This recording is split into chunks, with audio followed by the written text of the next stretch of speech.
one nation, under God, indivisible, with liberty and justice for all. This time I take a motion to approve the agenda. Madam President, I'd like to make a motion to approve the agenda as presented with the additional certified classified personal actions for consideration, item E-3. Move item E-5-E, extension of lease term between Unified School District number 457, Garden City Public Schools and Kansas Children's Service League to item H-1, new business. Add item H-3, new business 2021-2022 school calendar. There's a motion to approve the agenda with amendments. Is there a second? I'll second it. Second by Janine. Any discussion?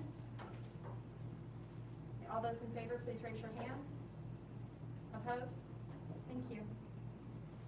Now we'll move to public comments, and Catherine Offenbach.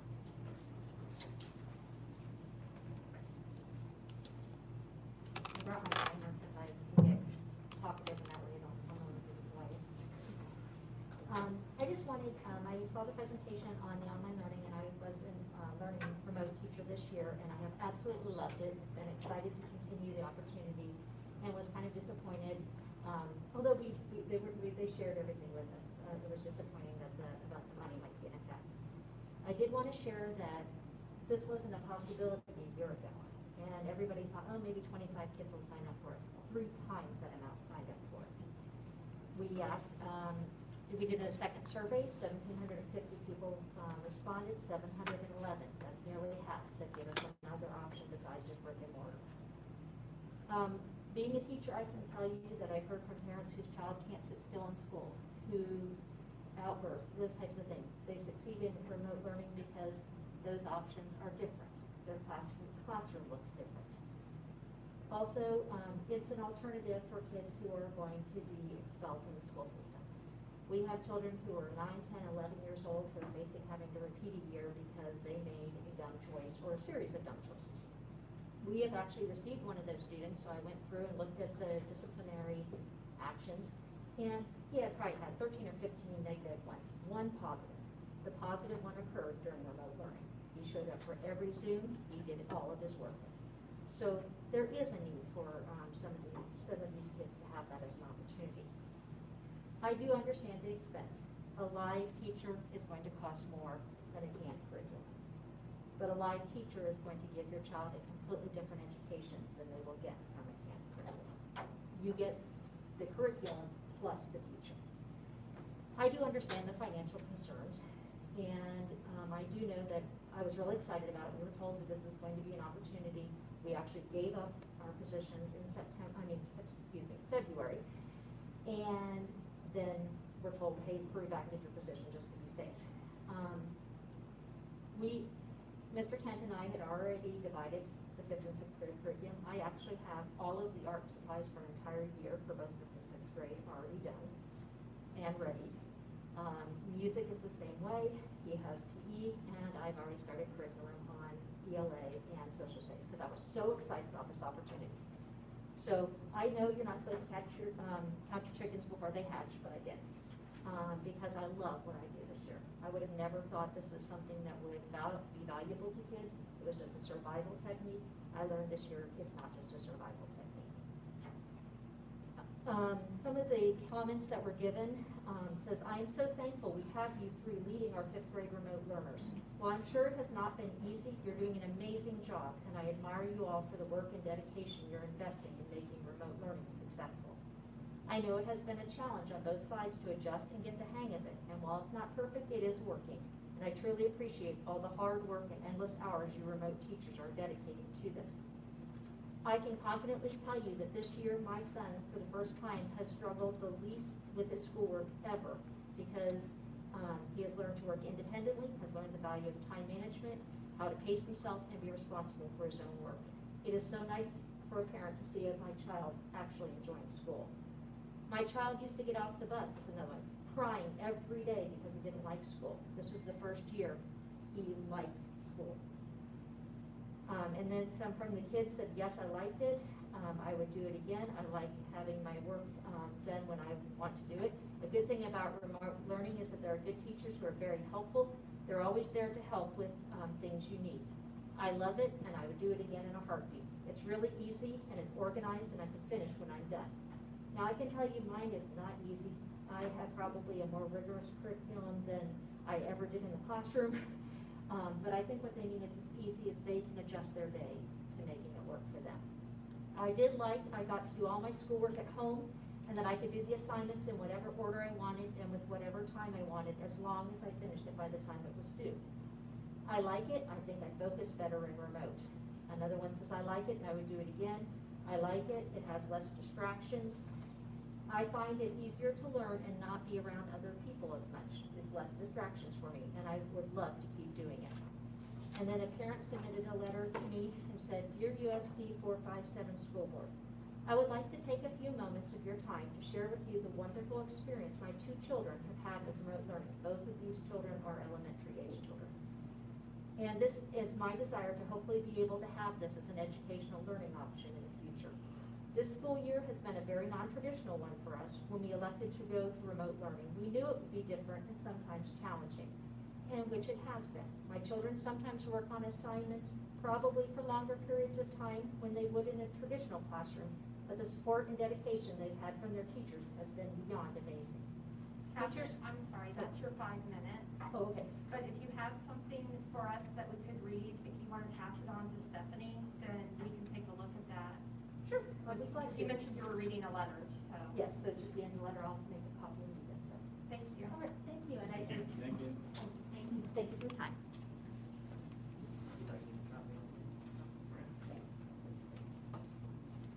Okay, I know I joked about this, but I'm going to take a presidential prerogative. If you're on YouTube and you're hungry, Papa John's, and say you're supporting the Garden City High School band, in case if you're interested, they're doing a fundraiser.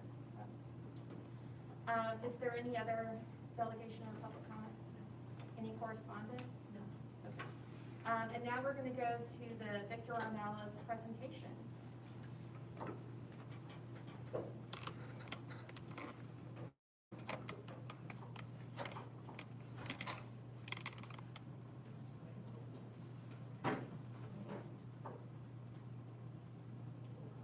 All right, Linda, are you ready? We're ready. All right. And we want to welcome you to the Victor Nellis presentation. And of course, we are one of the many awesome schools in Garden City. Through the pandemic, we had many struggles, but expanded our growth mindset. This year, we have truly focused on data and strategic planning to close the gap of the student learning. Family engagement has looked different this year. Parents have depended on technology majors to communicate with teachers, and VO staff has went over and beyond to keep the communication lines open with parents and build that trust with the parents when they were unable to come into the building. We hope you enjoy the short video some of our STAR students put together.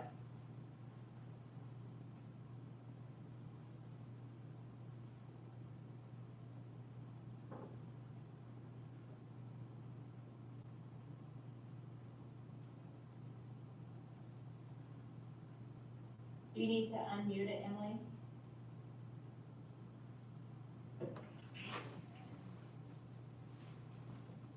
Oops, sorry. We'll try that again.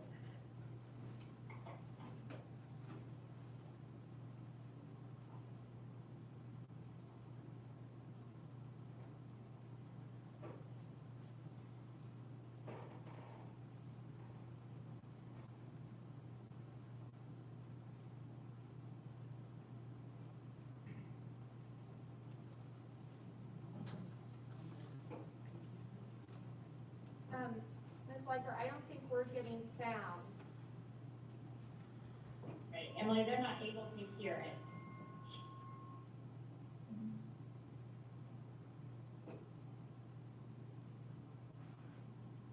She's gonna try to share her screen one more time.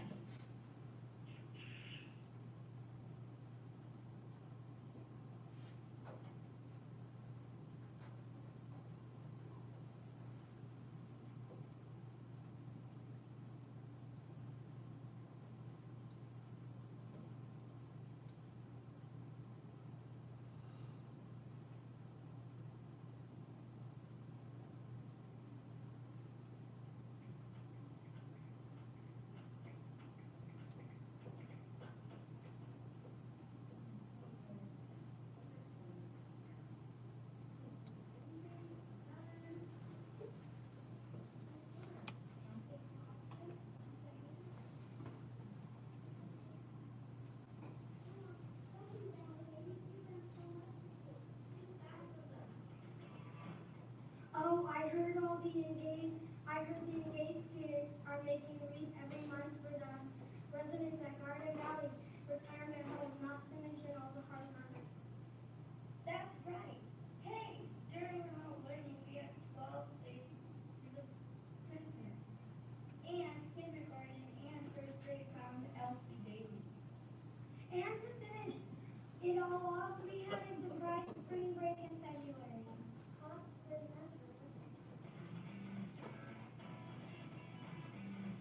Maybe here's that the children live on a juice cake?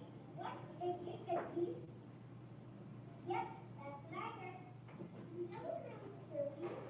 It's just an app. Let's go back. It's responsible for the Case is an app that lets you create and facilitate a customized scavenger hunt. During that in-service, teachers had missions that they had to complete throughout the day, and it was at their own pace. They had must-dos that they had to complete throughout the day that had to do with certain TV that you wanted them to do. Also, there was fun missions as well. One of the missions included them following a team that they had to create. I think that Theo really appreciated this app because they were excited to do all these missions at their own pace.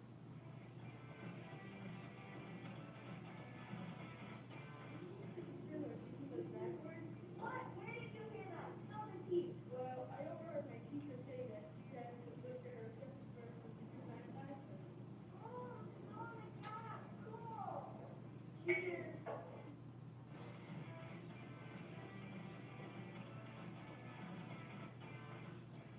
DO students have had the chance to participate in our Challenge of the Month on show days. Each month is a different challenge. Sometimes it's a reading challenge, sometimes it's a kindness challenge, there's some math challenges. For the month of April, we are challenging students to spend more time reading and less screen time. So for every 50 minutes of reading, then they get 20 to 30 minutes of screen time. So we hope that goes well.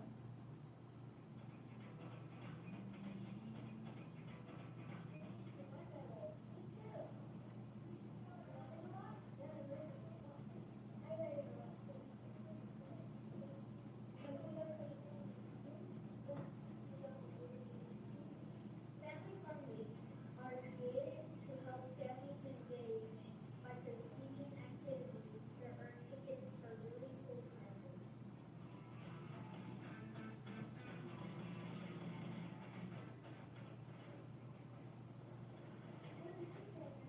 The roof is a cat for me. Really? Yeah.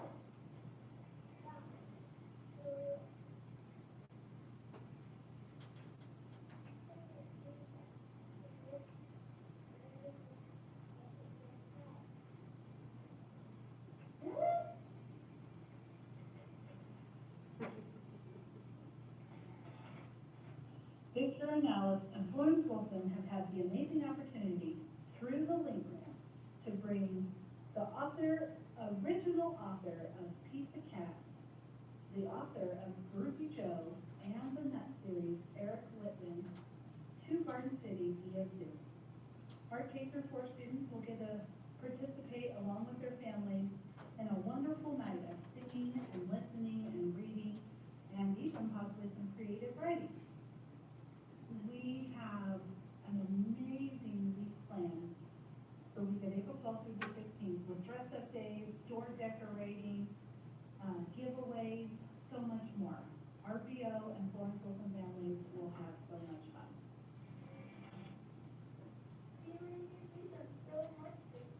Yeah, I think it's great. Yes, it is.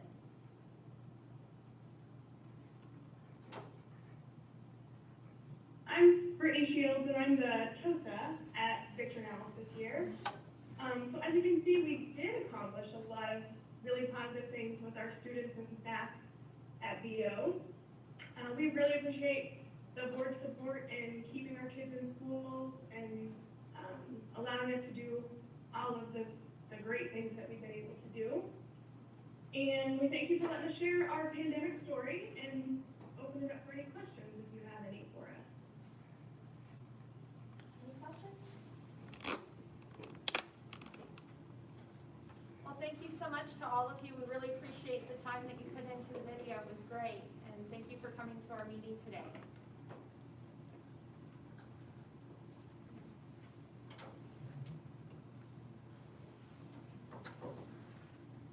Before we move on to the consent agenda, I'm going to turn the chair over to Alex because I have a conflict of interest with the consent agenda, so I'll step out.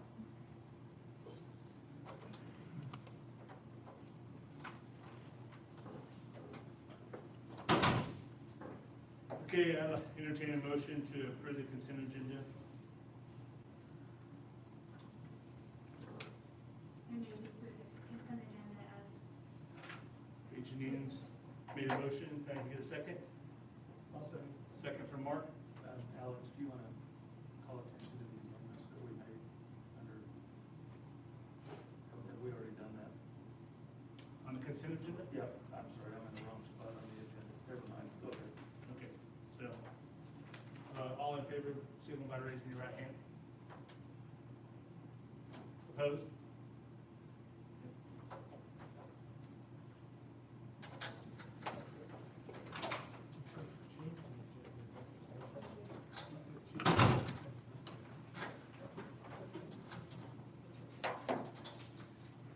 Okay, that takes us to curriculum reports. Glenda, I think you were going to start us and then introduce our guests. I am. This presentation is going to be by Angela Maldonado. She is with the New Teacher Project. There she is, up there. Good evening, Angela. So Angela's a little ahead of us. Yeah, and so she's been working with us on what we can do to support our teachers going forward. And as a matter of fact, she was here 2 years ago and did assist with the presentation for principals that we had a couple years ago. So we're hoping to pick up where we left off, but I'm going to let Angela tell you a little bit about the New Teacher Project and what we have planned going forward, and I can help answer questions, and she's going to be our expert tonight. Go ahead, Angela. Thank you so much, Linda. Thank you all so much for having me in your space. I want to share more about TNCC and what we do as an organization. I know folks may have different levels of familiarity with us, and then also share more about the partnerships with Garden City Public Schools that we're really excited to be supporting this coming summer and school year. So can somebody just make sure you can see my screen? I feel like anytime I don't ask, and that's it's great. I see some signaling that you can. So as I said, I'll start with just a little bit about TNCC, but also about myself. I have been at TNCC for the past 8 years and support all of our work across Kansas and Missouri. And have been supporting Kansas and Missouri for the past 3 years when I came in to launch a few different leadership programs supporting leaders in Kansas City, Missouri specifically, and then we did some work on the Kansas side, and we're really fortunate to partner with Garden City 2 years ago as well, when we released our national report, The Opportunity Myth, which I will talk a little bit more about. At the core of who we are as an organization is our goal is to make sure all kids across the country have access to excellent education. And we work at multiple levels of the system to make that happen. So many folks may be most familiar with us for our teaching preparation programs, our teaching fellows programs, which is how we started. 20 years ago, we were founded by teachers in service of providing more teachers to the profession. But really found out through that work, and would not be surprising to all of you, is that that's just one piece of the really complicated pie that makes up educating students. And so making sure that all kids have access to excellent education requires a lot more than just providing high quality teachers, but really focusing on all levels of the system. And as I said, we were founded by teachers 20 years ago. At the core of who we are as an organization, we still have most of the majority of our staff are all former educators in some way, either teachers, school leaders, and or district administrators who come to TNCC as a second phase in their career. We do this work by focusing on the who is in front of the classroom, so who is teaching at the front, but we also think about who is leading the school, who is leading the central office. And then we know that, again, as I said, that's just one part part. So our work really looks at also not just who is teaching, but what are they teaching and how are they teaching. So what is the content in front of students and how are we teaching that content in a way that really challenges and pushes students in the most rigorous way possible to really make sure they're set up for success beyond their K-12 experience for whatever life goals that they have. And then we also work to ensure that our work is sustained by looking at the policies in place around the teaching profession and doing our own research to support the work that we do and ensure that the work that we're doing is having the intended outcome that we want now. This, again, looks at how we organize our work, and it really is about the intersection of all three of these components: who's teaching, what they're teaching, how they're teaching. Although how we execute on this is different from partner to partner, but this is our organizational theory of change. We've been doing this work for more than 20 years now, and these are just some small data points that illustrate the breadth of our work and how we are measuring some of our success. And you can see just the amount of teachers we've put into the profession. We support a number of systems, making sure they start the year with no vacancies, because we know how important it is to have a teacher in front of the classroom on day one. And I won't go through every number here, and I know you all have this available for independent reading too, so you can take a look more then, but this just gives you a snapshot or a window in to some of the ways in which we quantify the impact that we're having on the education profession. We do this work all across the country. This data is now just slightly outdated. We'll have updated data soon, but in 2018 alone, you can see that we worked with 8 state-level departments of education and then 63 unique school districts and 112 charters. And our reach at that time was over 2 million students. We have actually grown pretty significantly since then, and especially in the past year as a result of COVID. TACB has always been a virtual organization, and so when COVID happened, we were tasked to provide a lot of immediate support to districts and systems who are making a very quick pivot to virtual instruction, given the expertise and experience we've had with virtual support since we started. This is our comprehensive framework that just looks at a little bit more in depth how we think about the who, the what, and the how.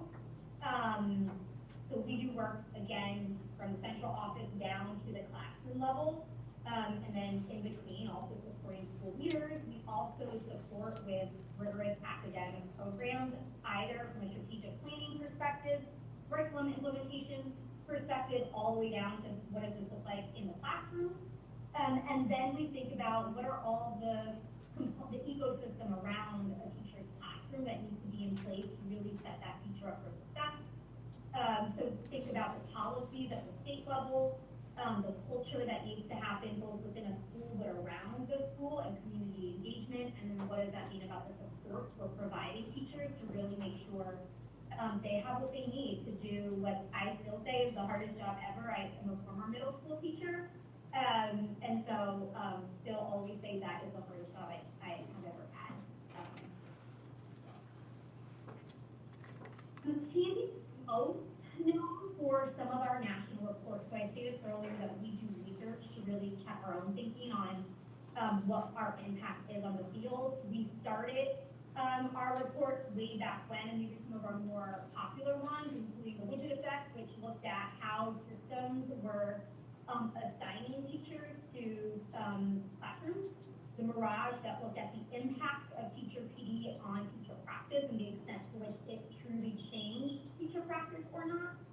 And their most recent national report was the Opportunity Mix, which was our entry point to our partnership with Garden City back in 2019. And that looked at the daily experience of students and tried to ask the question, we have these rigorous Common Core standards.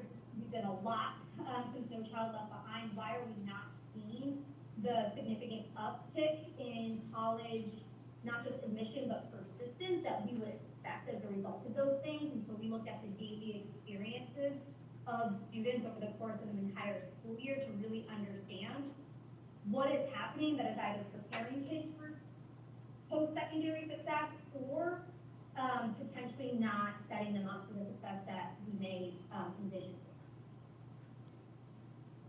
And that took us to our partnership with Garden City, where as a result of that report and the research that we did through it, we partnered to come in and share some of our findings in a much more detailed way and really bring the report to life for school level leaders, but also district staff. That led to some additional trainings that we provided school leaders. So we came in initially just to do a briefing on the report, and then came back to do some additional trainings on unpacking not just the report, but actually looking at some of the tools that we use in our observational classrooms and that we currently still use now in our work to really support ensuring we're preparing kids for success. The opportunity mix specifically came out with 4 key recommendations that we've made the education field as a whole, that we've identified 4 resources that we found make the biggest difference in terms of student learning and student outcomes. And so we dug into those 4 resources a lot more in depth through a few additional trainings. Just as context, in case you're not familiar with the report, those 4 resources probably won't be surprising to you all, but we'll name them anyways. Rigorous instruction, making sure that students are cognitively engaged in a really meaningful way with the content they have, so they're not passively engaging with their materials or memorization, but they're really engaging in a cognitively demanding way with content, grade level content, then making sure that students are, so what they're actually working on is a grade level appropriate for the current grade they are in. That was one of our biggest findings, that students spend most of their time not on grade level work. They're working on assignments that are actually below grade level for the current grade that they're in. Deep engagement, meaning students find value in what they're working on. They understand how what they're working on connects to any potential future goals that they have. And then the last was teachers with high expectations. So ensuring that teachers have a really high bar for what they believe kids are capable of, and they live that out in the opportunities that they give kids every day in terms of instructional content. So those are the 4 resources that we dug into a bit more with Garden City Schools. We're hoping to build on that exact training series in 2 different ways. The first is supporting leaders more intensively with what their work is.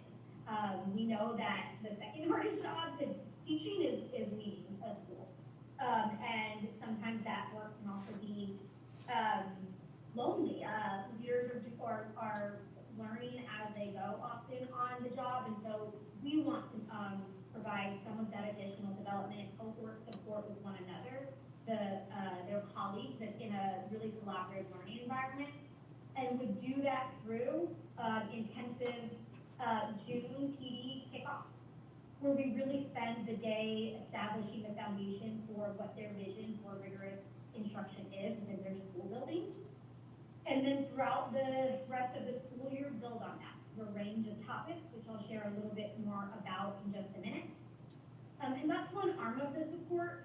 The second arm of the support that we are excited to partner on is a good to great teacher development experience, which is focused on using summer school as a training experience for teachers to really dig into how to give students access to grade level content and hold a really high bar for them. And I'll talk a lot more about what that looks like in practice too. And I know I'm sharing a lot. We will talk at the end of the questions as well. This gives you an overview of how we will approach the leader professional development training series. So I shared that we'll start with a day-long intensive in June to really establish a foundation collectively for what is the vision for instructional success. And then we'll build on that throughout the entire school year. And we have 5 different domains that we use drive our leadership work. Rigorous instruction and learning, which again gets at the core of what are kids spending their time on in the classroom, and how as a leader do you support teachers in what they need to make sure kids have access to a really strong instructional core. Vision and systems. It is the leader's job in a school building to set the vision, establish the culture, and then align all of the systems that they have to support that vision. And so that's the second domain. The third is driving results. So that is, how are you using data to drive rapid improvement on an ongoing basis? Fourth is strategic talent management. So how do you think about your staff and their strengths from an asset-based perspective, and really make sure that you have folks in the right places? And how are you supporting and managing people towards the vision that you have for your school building? And then the last is authentic leadership. We know that often leading requires you to do some self-reflection on your own approach, your own beliefs, your own values around education, teaching, and learning. And so we support leaders in doing that work in a safe space. We will work alongside Garden City central office staff to customize a scope and sequence. So we've done this work in places and have sample scope and sequences that we can start. And we'll use those as examples and potentially starting points. But the goal here would be to really make sure that the final scope and sequence reflects the most important learning that is in city leaders themselves. And we will make sure that we're breaking out leaders by grade bands, so they get a custom session specific to the grade bands that they are responsible for leading with the results. Our second component of support that I'm excited to talk more about is our Good to Great Summer Institute. And this is really a training and coaching and learning experience for teachers and students. The goal is to provide a really safe, supportive environment for teachers to learn alongside one another in a highly collaborative way, in order to really think about what are the changes in practice they need to make in order to give students access to grade level content.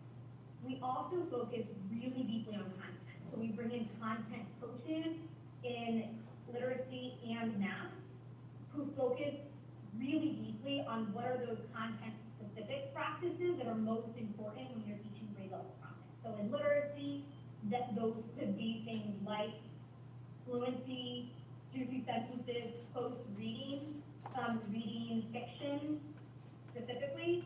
And in math, some of that content specific components could be number talk, looking at the math tasks that are in front of students, looking at the core lesson or the problems of the day that are being used to build conceptual understanding of the math concept for students in practice. The principles of Good to Great are here on this slide, as you can see, but at the core of the work, as I said before, is really about change and supporting teachers in a really safe space to try out changes in their practice.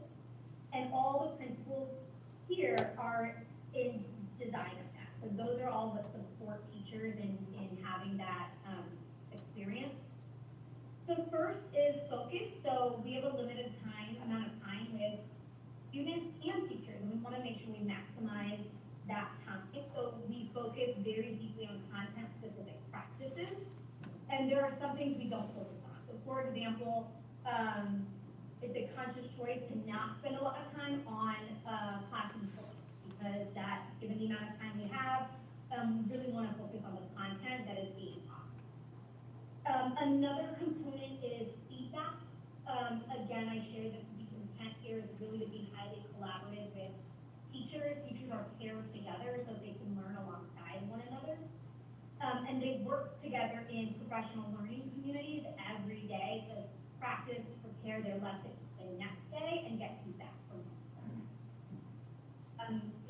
There's a high amount of practice that is done. So teachers will spend the morning in their teaching pairs delivering content to students. They spend the afternoon in lesson preparation with one another, and that includes actual practice of the lesson for the next day.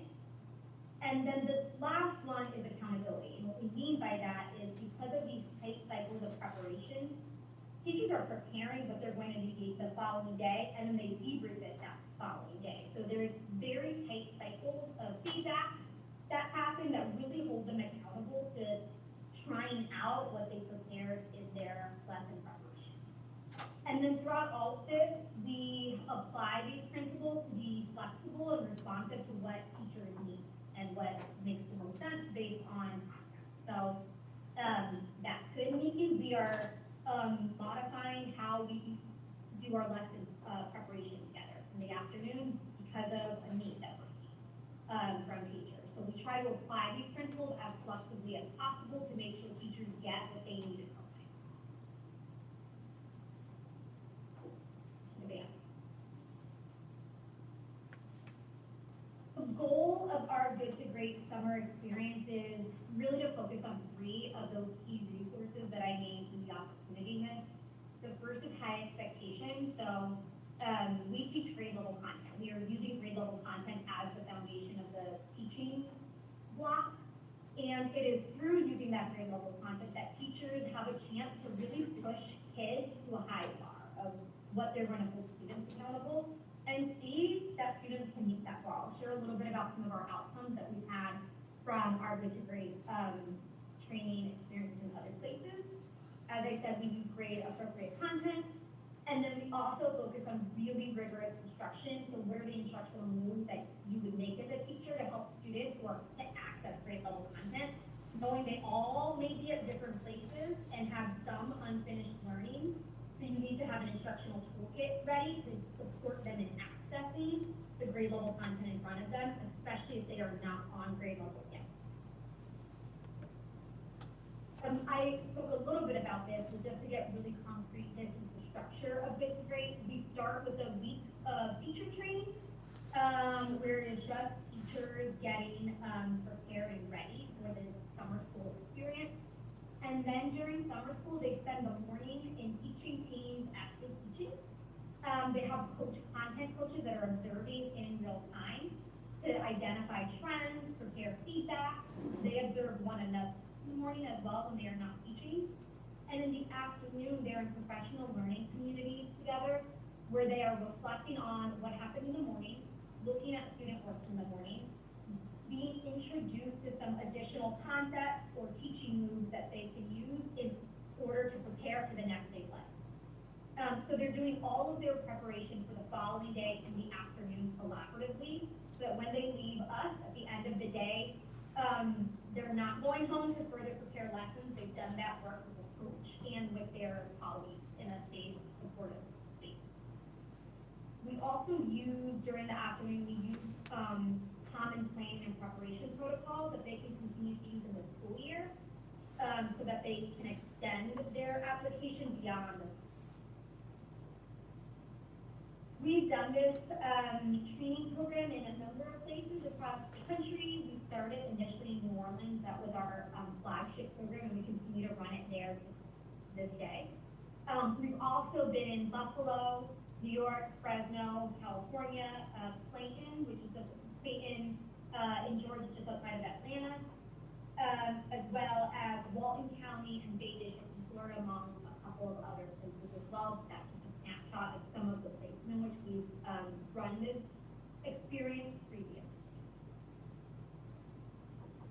And because we've run this previously, we actually have some data now to share in terms of the outcomes that we've seen from it. What you're looking at here is the percent of teachers that increase their expectations for students from the start of their training experience to the end of their training experience. And this is one of the goals of this grade, is that teachers really do, if they don't fully have it yet, shift their orientation, so leaving all kids can complete grade level content. So you can see here that in one virtual institute, the shift from beginning of the end was significant in that we saw teachers move, 56% of teachers had high expectations at the start of the training, 87% had high expectations at the end of the training period. This makes me more excited. The high expectations is really important, because part of the reason for that is because we we have data now that supports giving students access to grade level content is the best way you can prepare them for standardized tests in order to truly be prepared for the rigor of standardized tests that they will encounter. And we saw that actually play out and hold true on math assessment. So this is the data from a site that uses the math assessment, which is a nationally normed assessment, NWEA math nationally normed. They gave the assessment in 2016 before students participated in the Good to Great Summer Institute. They gave it again at the fall, the start of the school year in the fall. And for the students who participated in the Good to Great Summer Institute, they had significant increases in their test scores, which demonstrated not only did they not experience summer slide, but they actually made growth on grade level. And you can see that here. The blue bar is the students who participated in the Great Summer Institute. The yellow bar are students who participated in other summer training programs. And the green bar reflects all students. So you can see that most students and many students who participated in other summer training programs actually had a summer slide where they regressed in their performance from the spring to the fall. And then I have just a few more slides before I open it up for, and I found some really specific examples that I think probably do more justice in the data, because there's student samples that show the specific change in student performance at a student work level from a past summer institute that we ran using this model. This model is, these samples that you're going to see here are from the 4th grade classroom. The students were working with the text Leta the Goat, which is a short story, a common core recommended text for that grade level. And the focus for all of the standards here, which is really at the end of the day about being able to cite evidence from the text and analyze. The first day of the lesson, students had a focus question, describe what we know so far about Aaron and Leta as characters, and include details from the text. This is one student sample. And this teacher specifically provided sentence frames because she wasn't confident that her students could actually respond to that focus question in an open-ended way. So she provided sentence frames that you can see here, and then the students were responsible for filling in the sentence frames. The training focus the day before had been on text-focused instruction. So that was what teachers worked on. They gave this task to students. And this teacher modified it because she didn't believe that they could do the work. On the second day, teachers received additional training on not just text-focused instruction, but we got further into text-dependent questions. And on the second day, the student-focused question was, I need you, and you needed a quote from the story. Who said it? What do you think it means? Use evidence from the text. This was that same student's response on the second day of instruction. So you can see that this student is now actually writing complete sentences without those sentence frames needed. And when we're analyzing this student work in the afternoon, we would then take this student work to the afternoon planning session and go through a protocol to look at what does this tell us about what the student can do, and how do we use that in our lesson the next day. By day 4, they were working with the same text, and the teachers got additional support on refining their questioning, their text-dependent questioning. So how do you know scaffold questioning to support your students get further into textual analysis? The focus question was, how does Aaron change the course of the story? What is the lesson? So this is now getting to deeper text analysis and talking about analyzing the text for themes. This was that same student's final response on the 4th day of instruction. And I show this because I think seeing a student's growth in a really microcosm example is helpful to think about what students actually are capable of. They get really strong instruction, and we hold them to the bar of actually being able to do it without having to rely necessarily on text. So this was the teacher's final response, or student's final response on day 4 of instruction with that.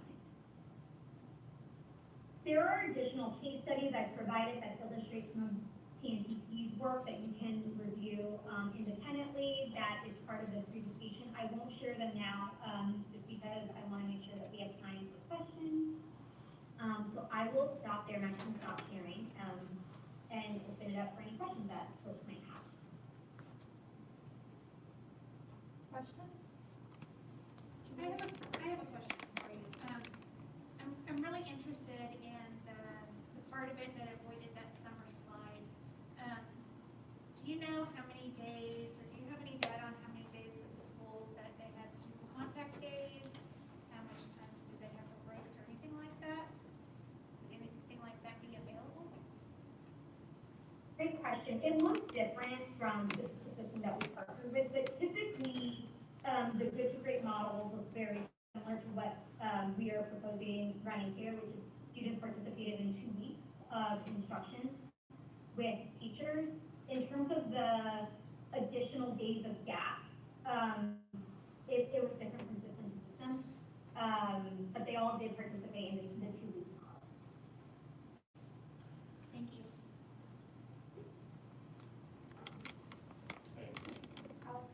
So after the summer program with the 125 teachers that we have signed up for this summer, what's the expectation for all their teachers to be implementing the TNTP during the rest of the school year? What's the time frame?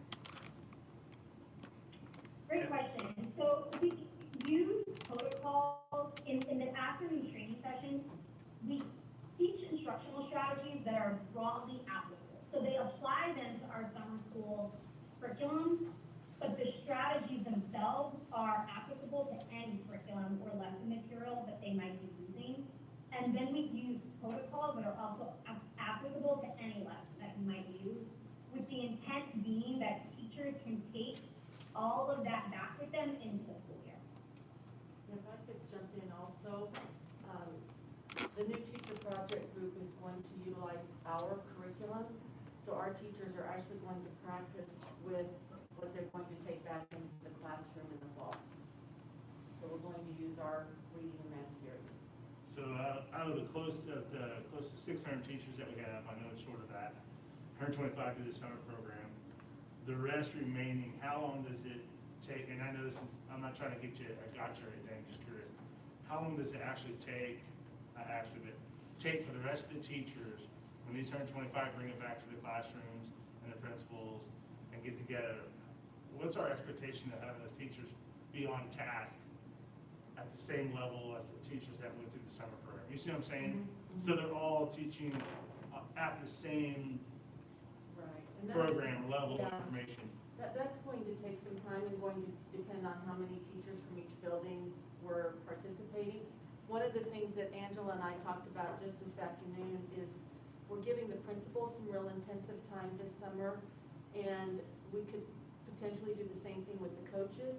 It's real hard with in-service days to find I think back to Avid when we did 2 days and we got everybody trained. Well, we don't have that opportunity right now. So what's our next best option? So we're looking at, can we use the coaches plus the teachers that have already been through it in each building and then take it back that way? So we're hoping to do something like that. And I might jump in a little there too. So there's really 2 things that we'll be able to accomplish with this. One is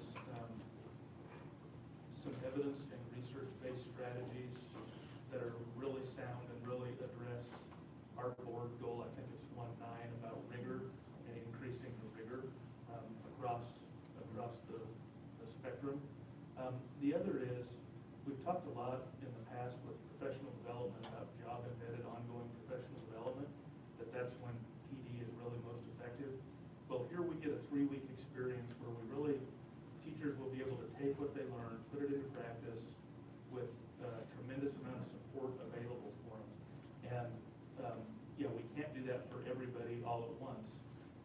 There will be other opportunities for training on these strategies, but it probably won't be the same experience that we're able to do in the summer.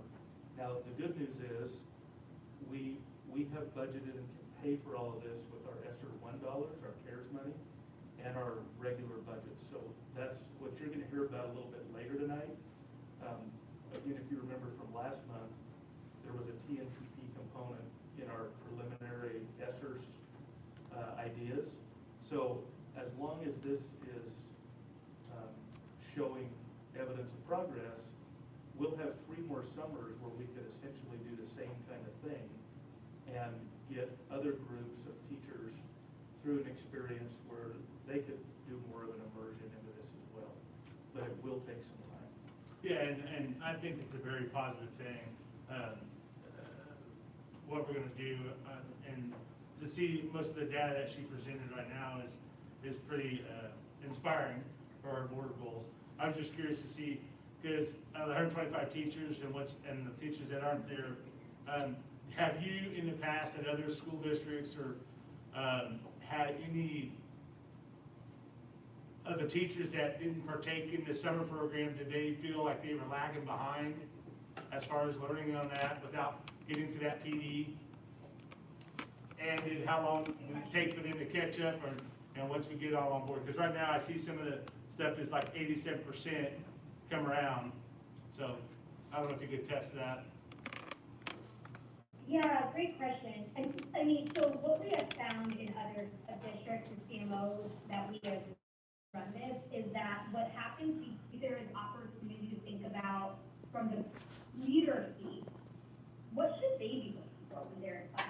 What kind of data should they be collecting? How should they be leveraging the teachers that went through this experience back in their buildings, or positioning those teachers back in their buildings? And so I think there's also some opportunity for us to think about how to fit that into the leader's open sequence in a way that ensures this summer component stays very much alive and like front of people's minds even into the school year. Thank you. Anyone else? Alex, where did you get 125 participants? That was something she said in the presentation. Yeah, I thought maybe it was on the slide and I missed that. Oh, it's down there as far as the teachers, what I said about the 87%. So now just 125 of our teachers are planning to participate this summer. Yeah. Pretty close to that. Yeah, I think it's close to that, 125. That's what's pre-signed up, we've had them sign up and tell us they were interested, and that's the initial numbers. Sorry, I missed that part. So I was just wondering if I missed it on a slide that it was. Oh, no, yes, Okay. that was just our numbers. Thank you. Well, thank you very much, Angela. I'm really excited about this, and think getting everybody to higher expectations and expecting more of our kids, because I think they can do it, is going to be a great thing. So thank you so much. Thank you. And if other questions come up later, please feel free to forward them my way to share other examples or anything else that would be helpful in just learning more about what this experience is like. Thank you. Okay, I think that takes us to KJ with the preliminary ESSER plan. And I don't have a big stand up and show you anything formal. I know, I'm sorry. Everybody leaves the room when I start to present, so maybe we say a few things. But just as Dr. Farmer mentioned, the last meeting, we gave you another bite-sized chunk of kind of how we're looking at the ESSER funding and kind of what we think we're gonna do with that. It was a 3-bucket approach, that first bucket being instructional, the social and emotional support, professional development, a second bucket that had COVID-related support positions, and a third bucket which was for HVAC and infrastructure investments, primarily focusing on indoor air quality. And then we also kind of looked at it from a 3-year approach. And again, we'll look at these things 1 year at a time, and as long as they are continuing to show advancement for our students, then we might continue to invest in them. But obviously we want to make sure that each year stands on its own and that each option that we are looking at actually has some value. Those ESSER 2 and ESSER 3 dollars have to be spent by September of 2023 and 2024, which is kind of why we had that 3-year look. So I think there's a couple things that we're going to ask for approval on tonight. The first one being basically, there's 2 of them put together, but I think the first piece of it is just approving our preliminary allocation and our framework and the idea and the structure of how we are looking at those ESSER 2 and ESSER 3 dollars and how we want to invest those. The second piece, the second and third piece, both relate to investment opportunities that were a piece of that puzzle. One of those would be the COVID-related support positions, which I'm going to have Keith expand on, and then also the implementation or the continuation of our K-6 after-school program. So currently we have a K-6 after-school program that Esther's One and Care Scholars is paying for. We would like to continue that for next year with Esther's $2. So I'll let Keith talk about all the positions I think that relate to that. So you received information in the, so you may know, if the board were to approve the preliminary plan for Esther's, we have an additional HR coordinator. That position was approved for 1 year only. Assessment and instructional support specialist, 2 counselors, a TOSA at our elementary schools. This would be an admin TOSA position where that would allow our elementary and intermediate. That's also another position to focus on the instructional practices that are happening in their buildings. The behavioral and family resource specialist position, a lead social emotional advisory counselor, and then also a wellness specialist. So those will all be additions based on the Esther's plan. So that support you're mentioning, again, that's helping full-time principals in the 2 country schools plus. Is that right? So they would get to go to full-time at those schools. This would be putting an elementary TOSA full-time at Victor and Ellis, and full-time, well, that'd be gatekeeper. Yeah. Currently, we have those country schools are serving as assistant principals at Alton Brown and gatekeeper, and allow them to go back to the buildings full-time. And we should clarify, because the size of those schools is a little smaller than some of our in-town schools, by full-time, we mean they'll be able to be on site more, and they won't have the responsibility it takes by the building. We will assign some helper duties, probably from Linda's office, on some things they can work at primarily from their buildings, but they'll be able to be present in their building the entire time. So I appreciate that addition too, because we talked about this for a number of years, and it's been sort of in the visioning of how we would use additional resources, et cetera, et cetera. And that's very, very consistent with historic discussions. They really do need bodies in those country schools. But then as far as workload per position, there's your central, the HH and the leadership team constantly have that challenge of how to best allocate the resources. And we talked about that many times. This seems to be very consistent with that. So I appreciate that. I had another question. Please, Mark. On this list, you have 2 counselors, and you presented them as additional counselor support, and a number of other positions. And the question came up to me what the process was to develop these, and all I've been doing is listening. And what I heard you say was there's a lot of support to be considered, done through a leadership development process. As far as feedback from teachers or particularly principals, leadership in the buildings, you've gone through a process, or there is going to be another process for additional support. That was just a clarifying question. Okay, great. And so, so tonight we're asking you, we're calling this a preliminary Esther plan. And if you remember from the slides last time, there was somewhere in the neighborhood of a little over $3 million a year, I believe, for this instructional component.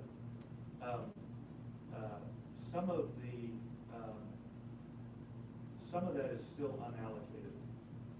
The things we're asking you to approve tonight, we're asking you to approve because time is of the essence. If we're going to have our after-school program in the fall and have the same people people involved with it that are involved with it now. We want to be able to make sure for example, our coordinators know they're going to have a position in the fall, so we don't want to lose them in the meantime. The positions that Mr. Hogan has mentioned, if we're going to have those staffed, any chance of having people in those positions in the fall, for most of those, same kind of thing, we need to get working on filling those. So we've known about the Esther's dollars, and we still don't have a final absolute figure for our Esther's 3. So this is one of those things where we're trying to go really fast. So that has come from conversations with principals. They have probably worked with their building leadership teams to solicit a little input, but there are still expenses that will be nailed down or programming that will be nailed down when we come back to you in July with a final version of what we want to use the entire package for. And so starting probably in about a week, we will be more purposeful in asking principals to fully engage staff where they can do proposals, and we will then take those proposals and we will prioritize those in early July, and at your July meeting, we will bring you back kind of a more complete year one Esther's plan with an idea of what the 3 years could potentially look like as well. The other thing I failed to mention earlier is this plan, there are 15 items that the feds have given us that are guidance for how this money has to be spent. We can't spend it any way we want. So we do have to follow those requirements, and there is a committee through KSDE that we will have to submit our plan to at every step along the way before they will allow us to draw money down for those expenditures. So there's quite a few things that have to happen, and that's kind of the reason for the rush here. And we didn't want to give you all this in one night. That's why we presented it last time and are now bringing it back to you here. So there's a lot of work that has been done, but there's a lot of work left to be done here. And remember, the goal for all this is to get all of our kids at or above grade level and on target or better in their social emotional development. And so every one of these things is being looked at through that lens of, is that going to help us achieve that goal? And what data and evidence are we going to collect to know that it's making a difference and it's moving us towards that goal? So as KJ said, we'll be reviewing that every year. And if what we're doing isn't having the effect we think it should, then we either need to make adjustments so it can, or move on to something that will move us to that spot. One, if I can move on and add to that a little bit, I've met with the elementary counselors as a whole to kind of talk about their feedback on some of this and some of our proposals and ideas that have come up, and they have actually put together a proposal on what an extra counselor would add to, which schools they would recommend as having the most need. So they've already figured out all of that data for us, and these schools need a full-time person. So they've picked the two that they think, collectively, these two need the most support. They also identified as a need, someone to follow up with the new Tier 1 social emotional curriculum, because they're being called on to help a lot with the lesson plans or some of the training, because that's so much of their background. But then that pulls them away from working with kids and some of those other duties that they're needed as well. So the social emotional lead counselor, if you will, was something that they were very, very appreciative to have that discussion and have us look at that type of position. And so then they go back to their principals and do some coordinating with the principals. And, I mean, that's got to be such a challenge that you guys are working on, because there's not only the balls in the air, but the normal, regular year, and enrollment and all of that, but now with this strategy of these special funds. And we should also clarify that, I think originally last meeting, we had talked about 2 positions. for counselors, social workers, for social emotional. What we presented to you tonight is really four. It's the lead SEL counselor that will help coordinate all that for the district. It is 2 additional counseling positions, one at the elementary, which will give us full-time counselor coverage in more schools. And it is an additional counselor for Garden City High School. They lost one a few years ago, and again, it will help with their implementation of the social emotional curriculum, but also just get our counselor to student ratio in a better spot. Behavioral and family resources. Right. My sense is historically counselors, we've been short on counselors. So that's, we're sometimes short on resources in a variety of areas. It's just that question of collaborating between just the counselors, which I heard you explain, and then how that works with the teams in the schools, usually led by the principals. The principals had input on the counselors too. Yeah, though I will tell you, there's a little bit of disagreement because everybody wants the full-time counselor, so, knowing that we don't have enough to yet do that, and so it was really nice to have people just honestly say, I have, this building has dealt with X, Y, and Z, and this building has this many, and I hardly ever see any kids at my building that are in trauma, and so just some real honest conversations taking place and it isn't, I won't say it's a done deal, but they have made a recommendation and saying these are our 2 schools that we think are the biggest need, so. Thank you. Talk about the development of the recommendation for the HR position. Sure.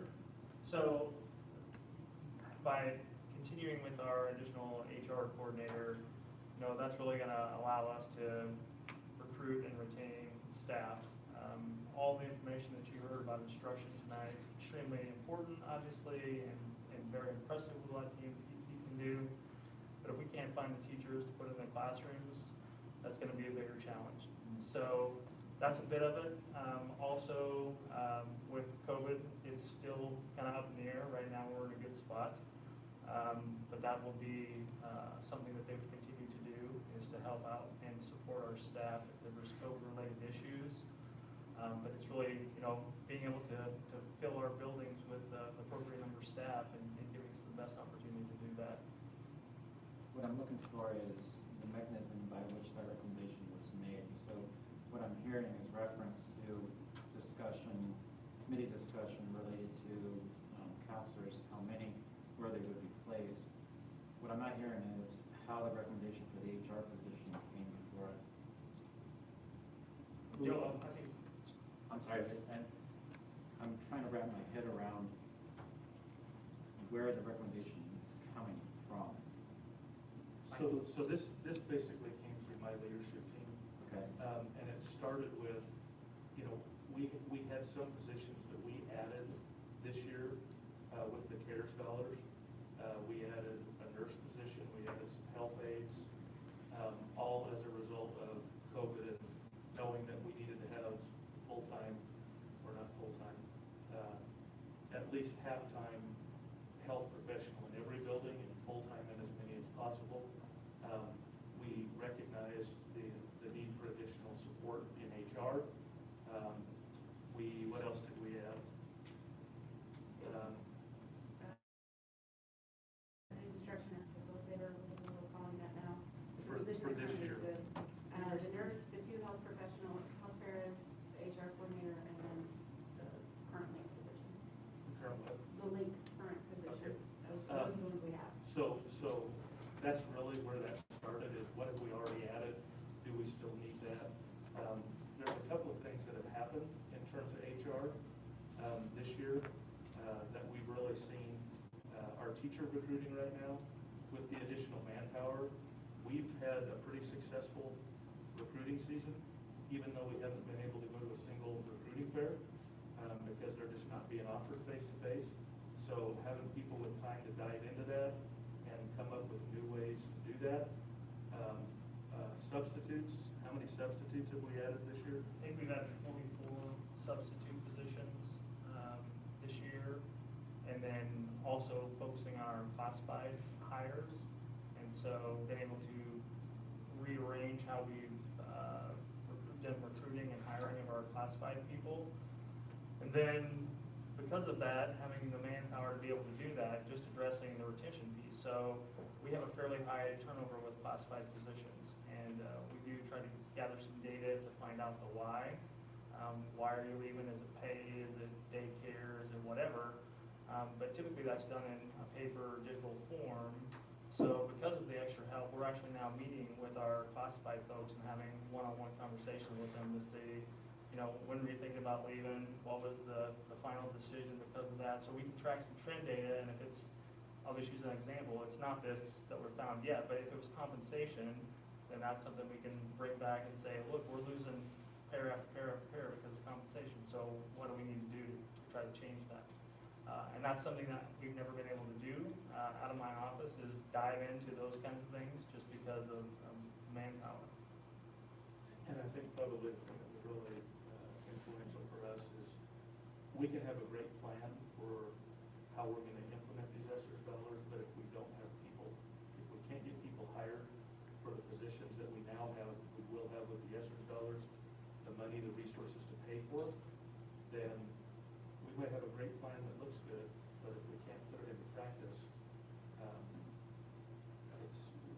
that's not gonna help us get results with kids. This is an extension of the discussion that I was part of a couple of years ago on the site committee, and there was a request at that time when we were starting to see some more funding from the state related to an increase in a half-time position for HR.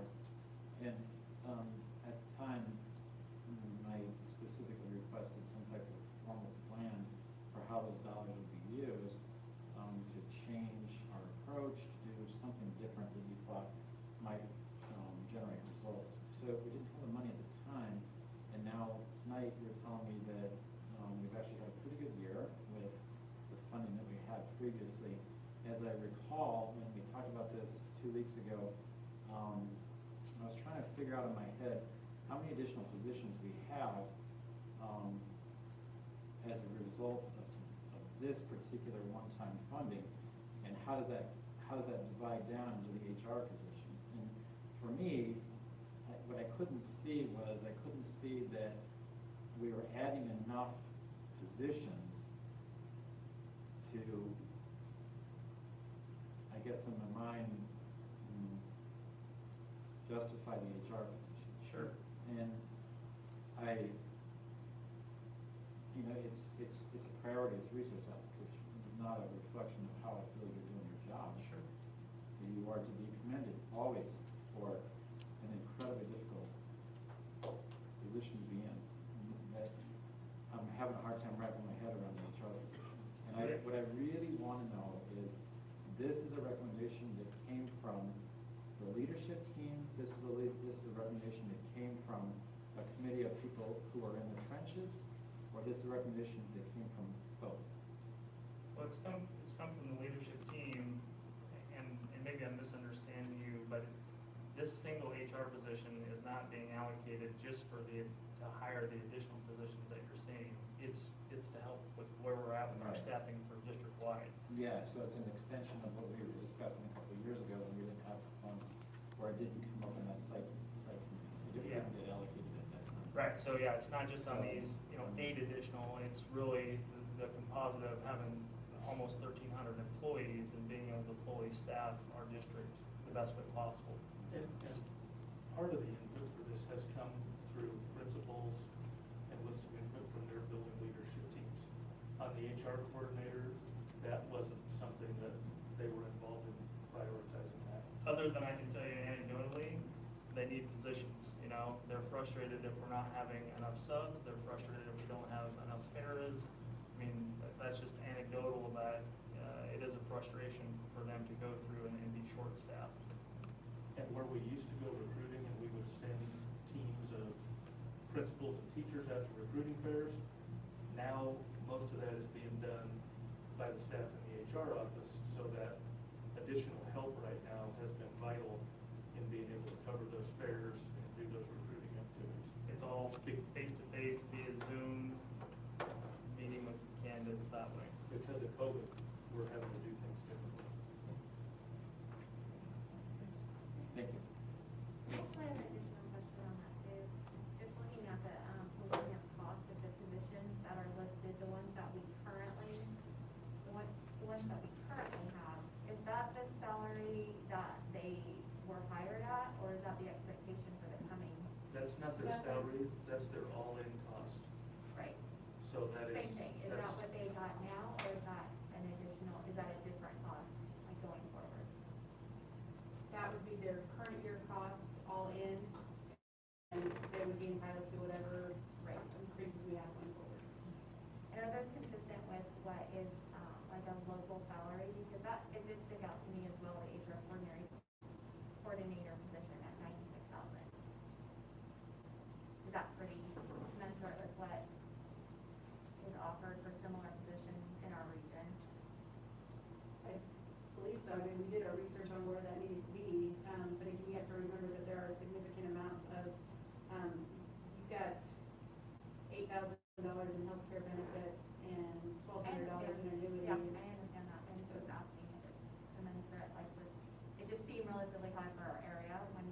Didn't we do a salary study 2 years ago with our classified people, and would that have been included in that? So essentially what I'm asking is that this would be the salary plus whatever raise we get. So this isn't really the cost, it would be this plus whatever we decide to go forward with a raise or whatever. Okay.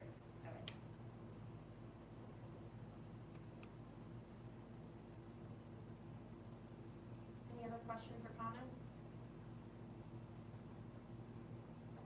I just want to say, I'm really excited about the additional counseling positions.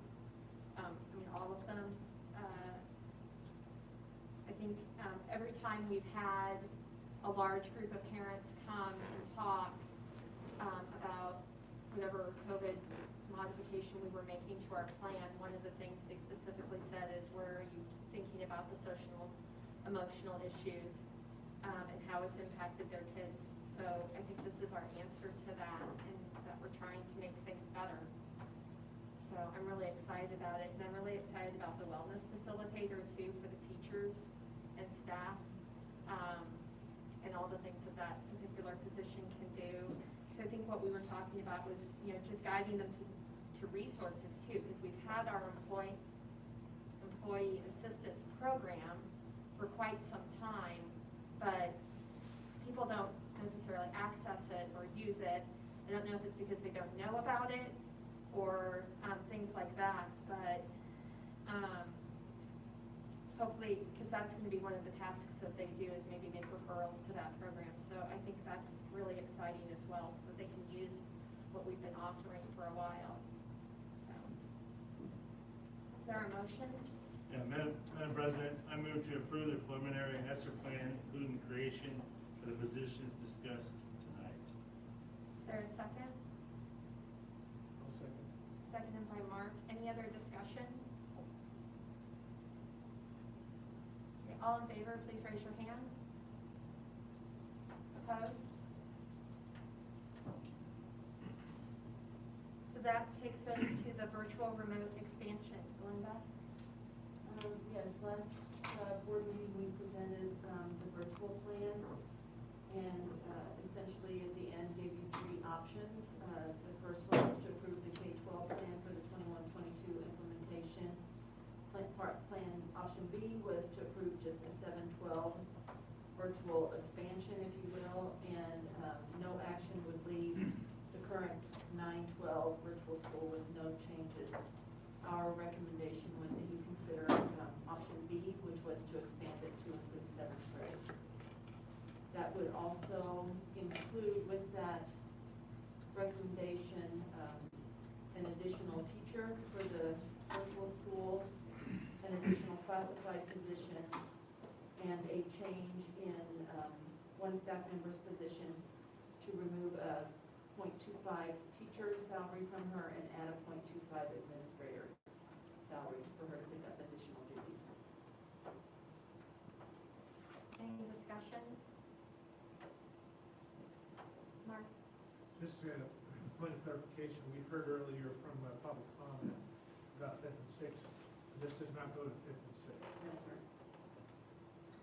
No, we, as a school district, we continue to think in a special way about fifth and sixth, having fifth and sixth grade centers, and then some schools having K through sixth.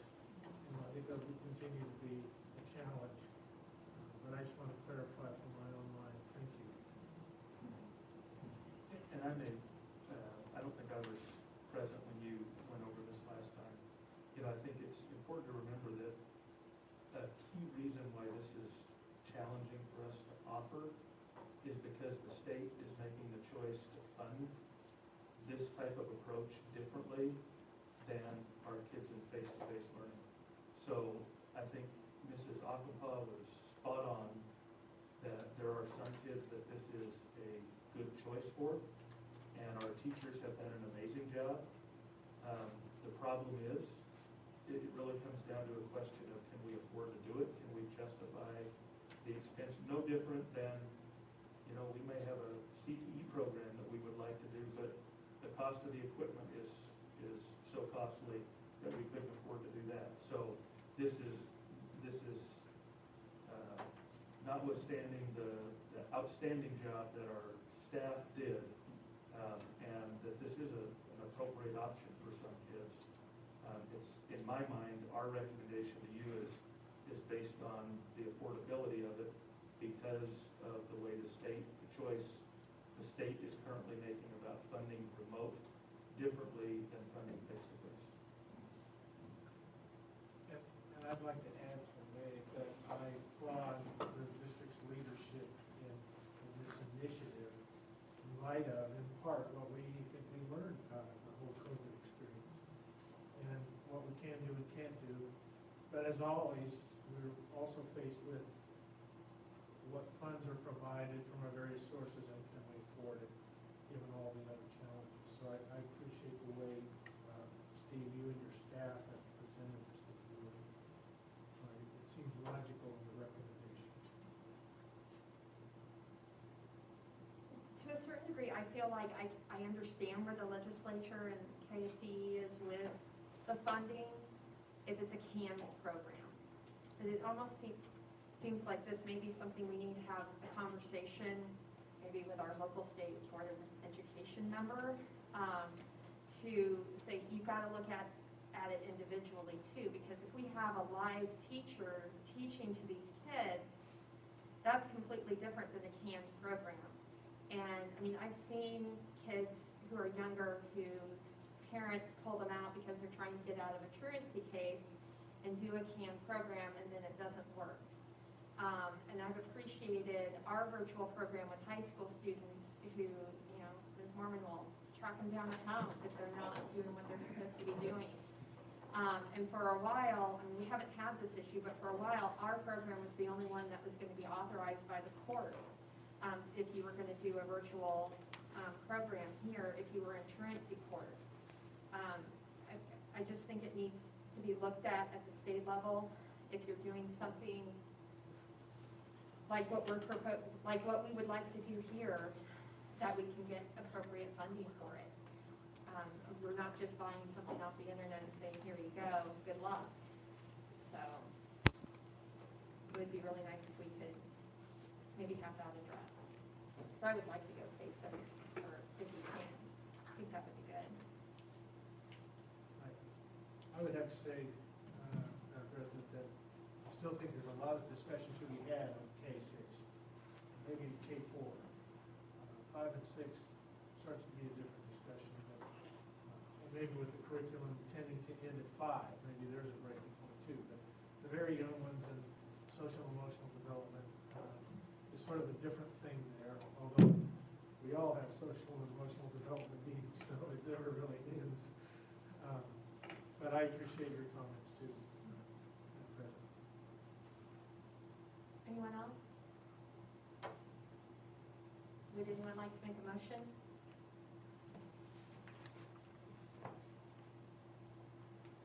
Madam President, I move that we accept this recommendation to implement as presented. staffing changes needed for the extension into seventh and eighth grade. There's a motion to approve option B. Is there a second? Second. Second by Dr. Hannigan. Any other discussion? All in favor, please raise your hand. Opposed? Thank you. This takes us then to the extension of the lease term between the district and KCSL for the period of June 1st to May 31st, June 1st, 2021 to May 31st, 2022. Madam President, I have a conflict with this item specifically. Okay, thank you. I would do.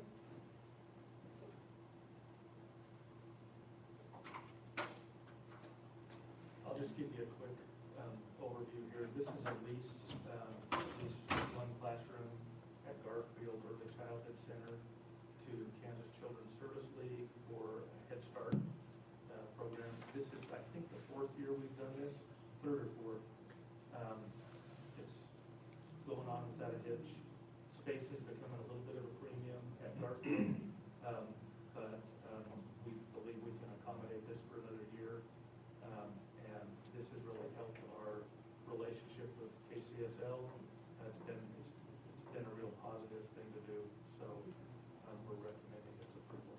And I think the only reason why it was removed from the consent agenda was because we were going to have an issue with quorum, with me having to recuse on the consent agenda, and then obviously our two recusals here, and then Stanley not here today, so. Madam President, I move that we extend these as recommended. Second. Any other discussion? All in favor, please raise your hand. Opposed? Mark, would you get the answer, please? Thank you. Now Okay, and I think we have some middle school people who come and talk about Scholars Bowl.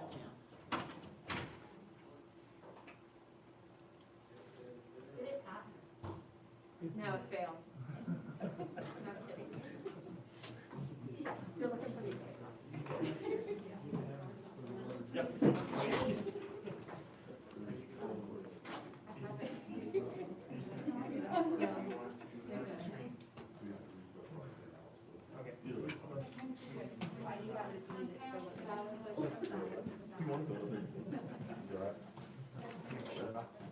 I was going to put it up there. Yeah.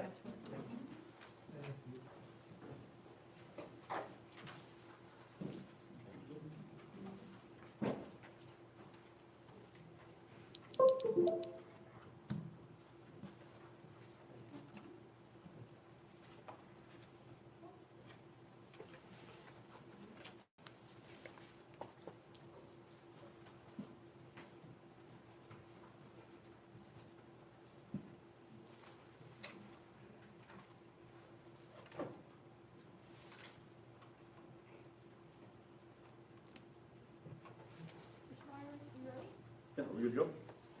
All right. Good evening. Matt Byer, Associate Principal, Athletic Director at Kansas Middle School. Lucas Sullivan, Associate Principal at Forest Good Middle School. And we are here to talk to you guys about the addition of Scholars Bowl to our schools. So at the request of our school administration, students and parents at Kenneth Henderson and Forest Good, we're requesting that Scholars Bowl be added to the list of already offered activities at our schools. Scholar Bowl is Acacia sponsored activity that features a head-to-head team competition to answer questions from all general areas of knowledge. Some of those areas are history, literature, science, fine arts, and there's others also. Scholar Bowl is a one season activity. For MS WAC, most of the schools start in January and end in February, so it runs about the same time as our boys basketball and cheerleading for that season. I know the GWAC, some of them, they start a little earlier, they have a different timeline as us, but the MS WAC, their tournaments are during that time. In the chart below, if you guys look on the paper, you can see that we're the only two schools that do not offer Scholars Bowl in our league right now. So after reaching out to some of the MS WAC and GWAC schools, we kind of got background on all their schedules and what they do with their programs. Some of those teams, they have up to 10 events that they schedule. Some of them have as low as 5. This kind of depends on the school you go to. So, I mean, we have had 6 schools reach out to us and offer us invitations to come to theirs next year if we were to add it. And we'd also like to eventually host our own as well, which everybody's shown interest in coming to ours as well. So but it would be new to both our middle schools, but the high school does have a program. We reached out to their coach and Drew, and obviously talked to him about aligning our programs and having him help our coaches out and getting them squared away with what they need to do and what we need to do to have our programs aligned and help us out. And we just, again, we're about providing opportunities for kids, and in addition to school, we'll provide opportunities for several different students within our schools. So some of the financial considerations, as you can see up here, a lot of our head coaches is an S7, but since Scholars Bowl, we kind of reached out and talked to what other places do, and they practice 3 days a week, so there's not quite as much practicing. We decided on an S4, and you can see there it's starting at $1,671. It's comparable to what our assistant coaches would make, and then are also aligned with kind of like head cheer, and they practice a similar amount of time. And then we kind of went back and forth on the assistant. Do we pay him hourly? After talking to Rebecca Parton, she suggested an S2, so we thought that would be a good figure as a figure to help out. So you can see the coaches at KH would be asking for a head coach at S4 and an assistant coach S2, and then the same would be at Horace Good.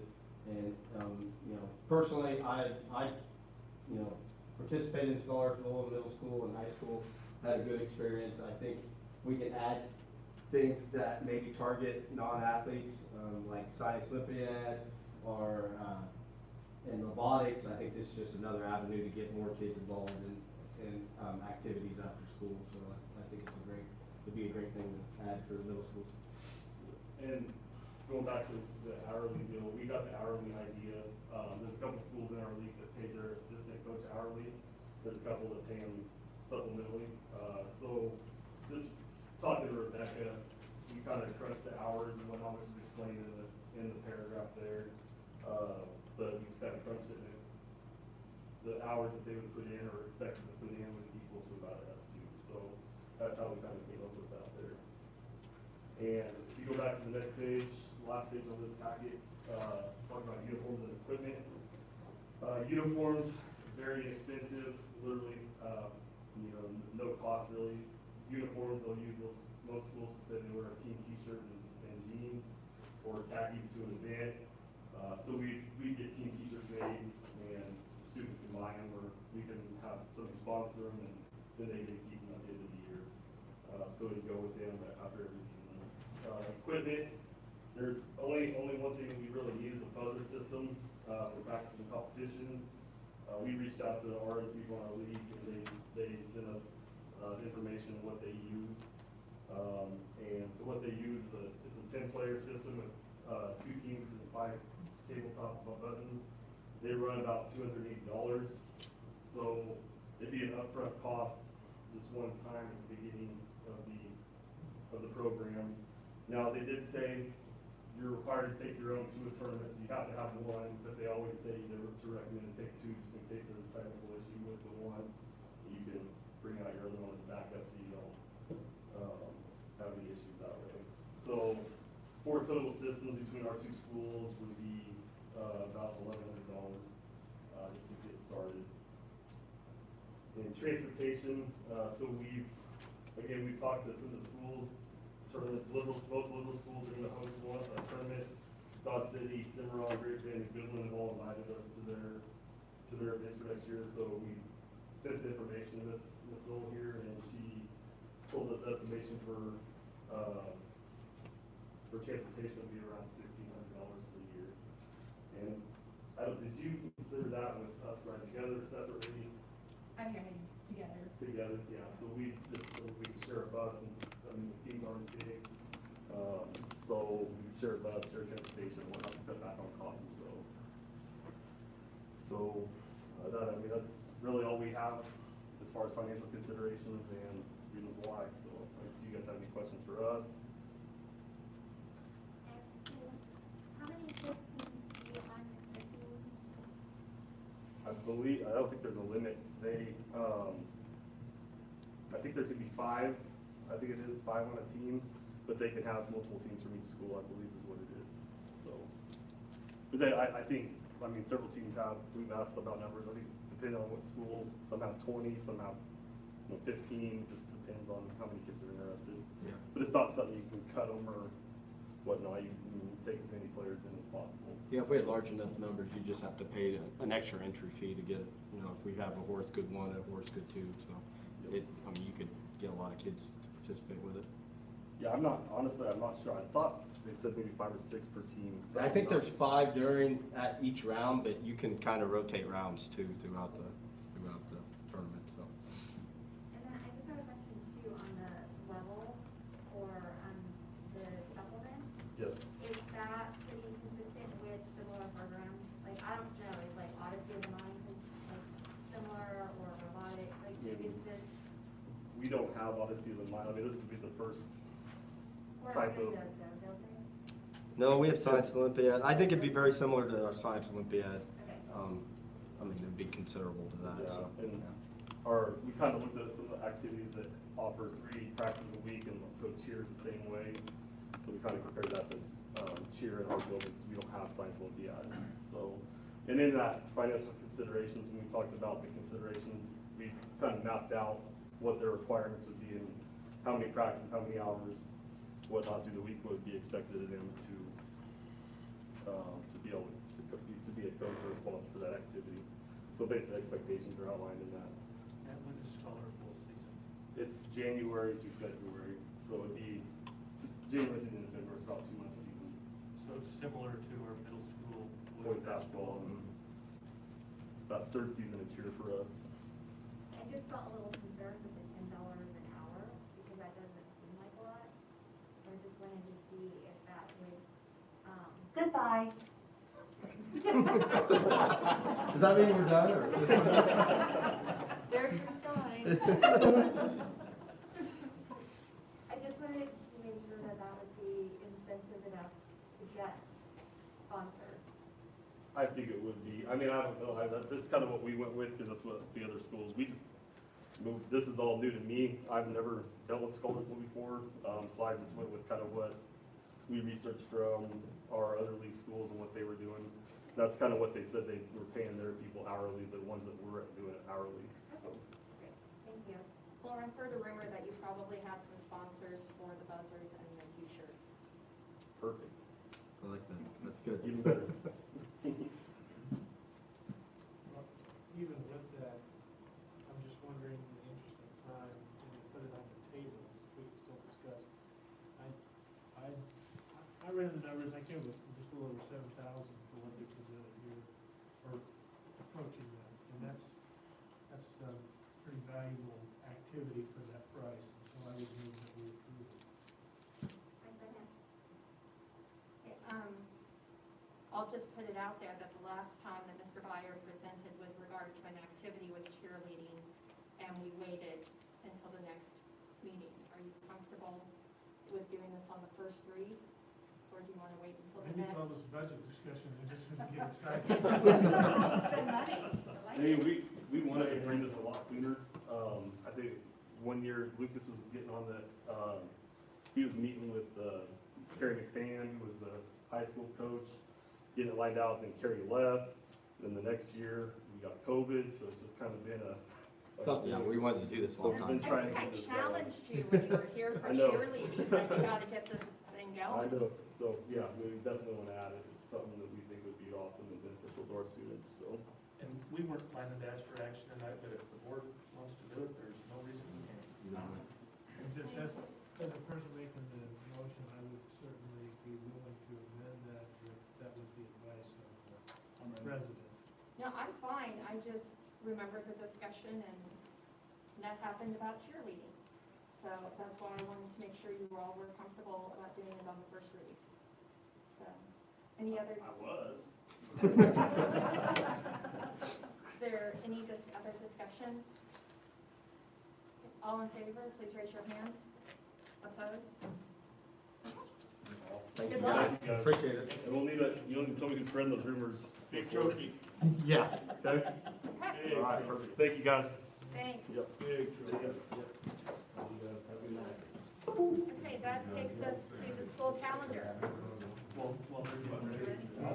Listening to Alex, big trophy comment, I worked for basketball at one point, said before every game, when I was coaching, he would say, hey, Steve, we're behind you, we have time, we're behind you all night. That's pretty good. You know what we need to do though, we had a TV show, it was called Categories, and we competed against it in the high school. So we need to, we've got a TV station.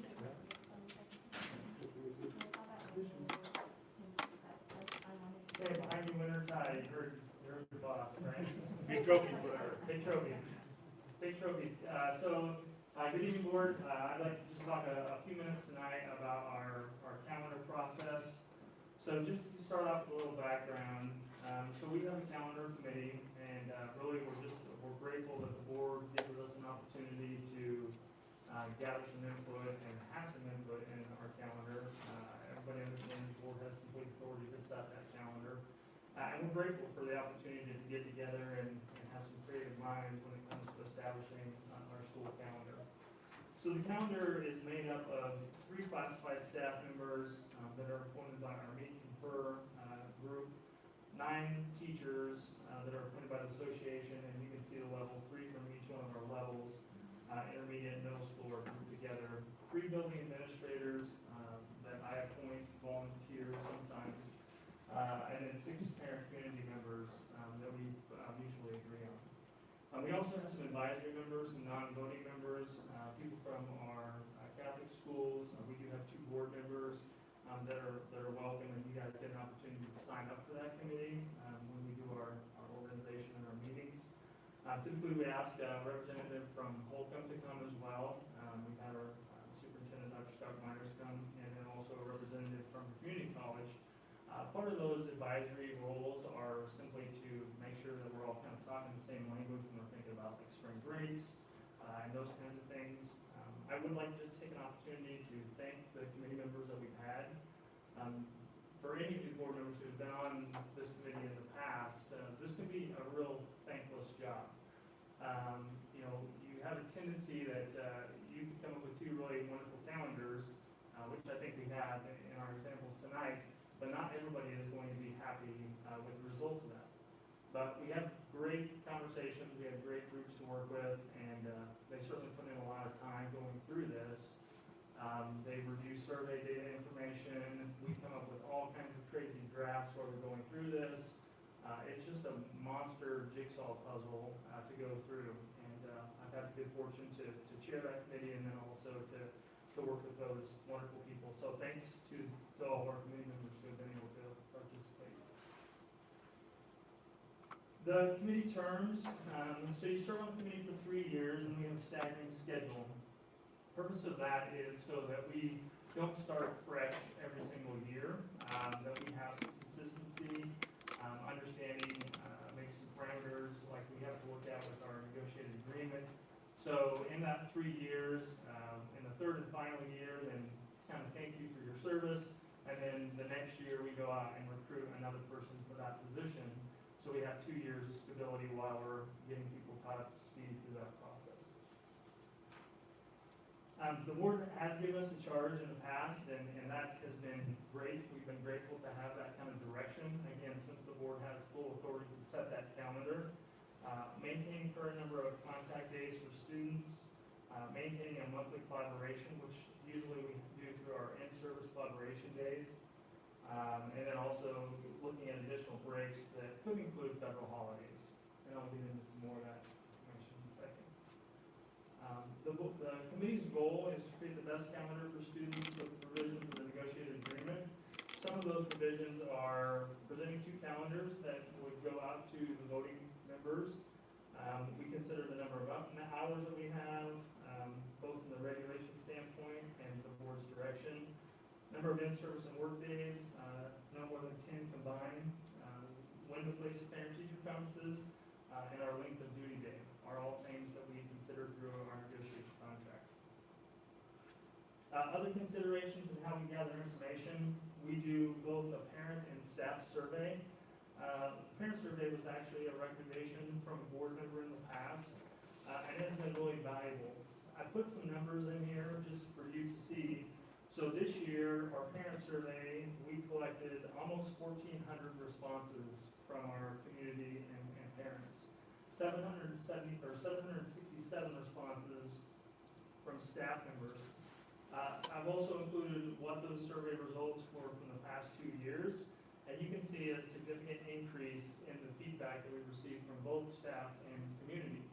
I think a big part of that was, again, the board's decision to acquire the Remind app that we use as a communication device. It allowed us to get that information out and available to people and let them know where to find it. So we got a lot of great feedback, and the board has received all of that feedback in the results of those surveys. Other things that this committee wrestles with is the timing of parent-teacher conferences, when they should fall in each of the semesters, 6 weeks in, 7 weeks in, 9 weeks in. Timing of spring break, again, with the input from our advisory groups. We often try to align those with Garden City Community College, also Holcomb. Which federal holiday should be observed? Again, this is kind of an ebb and flow. We can take all of those holidays, but the end result is our staff often want to be done by a certain time. So if you add more days off, then oftentimes you go further into the year. Length of winter break is a consideration. Collaboration day configuration is also a consideration. Balancing semesters. People who have not served on the calendar committee, certainly this was my invite to everyone to participate in that committee. But the semesters are important. Oftentimes it gets overlooked, but this year was a great example because we started late out of need for COVID situation. It forced our second semester to be a lot later in the year, the start of the second semester, than it has in the past. And that creates some unique challenges. So this committee does have to consider what those things look like for each of the semesters. Starting in ending dates, and then this committee, this year, we had 4 meetings, and we started off with 5 different drafts of the calendar to get to the 2 that we ended up on. So here are 2 drafts. I know those are hard to see. So you have hard copy drafts in front of you of draft A and B. I'm very, very proud of the work that the committee has done putting these 2 calendars together. Oftentimes, when you start looking at 2 calendars, there's a lot of similarities between the 2. And sometimes that can be frustrating from our staff that they don't feel like there's much different or much choice. And I think this year is an example of, again, creative thinking. So we have a lot of differences in the 2 calendars that were presented to staff for vote. Little difference in terms of start time. Something unique with our Thanksgiving break on calendar B was to have our students not attend during that week. Calendar A is a little more of what I would consider traditional Thanksgiving time. Christmas break is another example.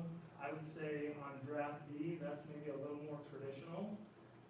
But as again, part of that committee's work, getting outside the box, and with just how the days fall, Christmas this year falls on a Saturday. So that gave us an opportunity to push our winter break back, then also extend it later into January, which is something that is a little bit different.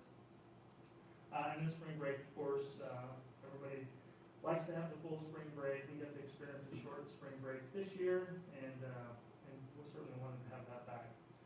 Another difference, again, is from calendar B and calendar A, that start time, but also if you look in May, the ending time is also different. So there was lots of things for staff to consider when they looked at this calendar. And again, keeping in mind, our goal, as always, was to create the best calendar possible for students. So we have voted on the calendar, and we had 68% of the eligible voters participate. We had 399 total votes, and the results were tight. Calendar A was 187 votes, and calendar B was 212 votes. So it's our recommendation from the calendar committee that the board consider adopting calendar B that you have in front of you. We aren't asking for action tonight. We just anticipate this being a first reading, and then we will take action at our next meeting on the 26th. So, can I answer some questions? I have a question. I know that we don't have any, one of the voices I saw that was missing from that piece would be counselors. Do we have any reason why they haven't traditionally participated on the committee, or? They can participate, not separately, but they can participate in any of those levels. So those levels represent certified staff members, and those folks are chosen by our Teachers Association.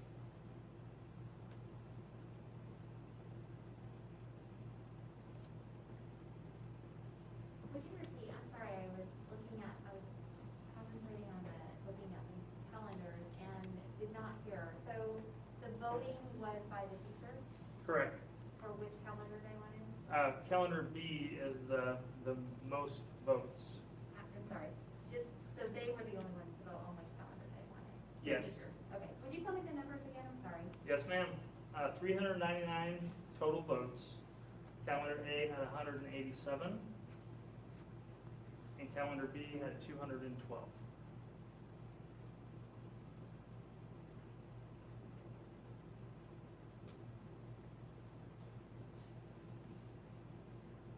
Other questions?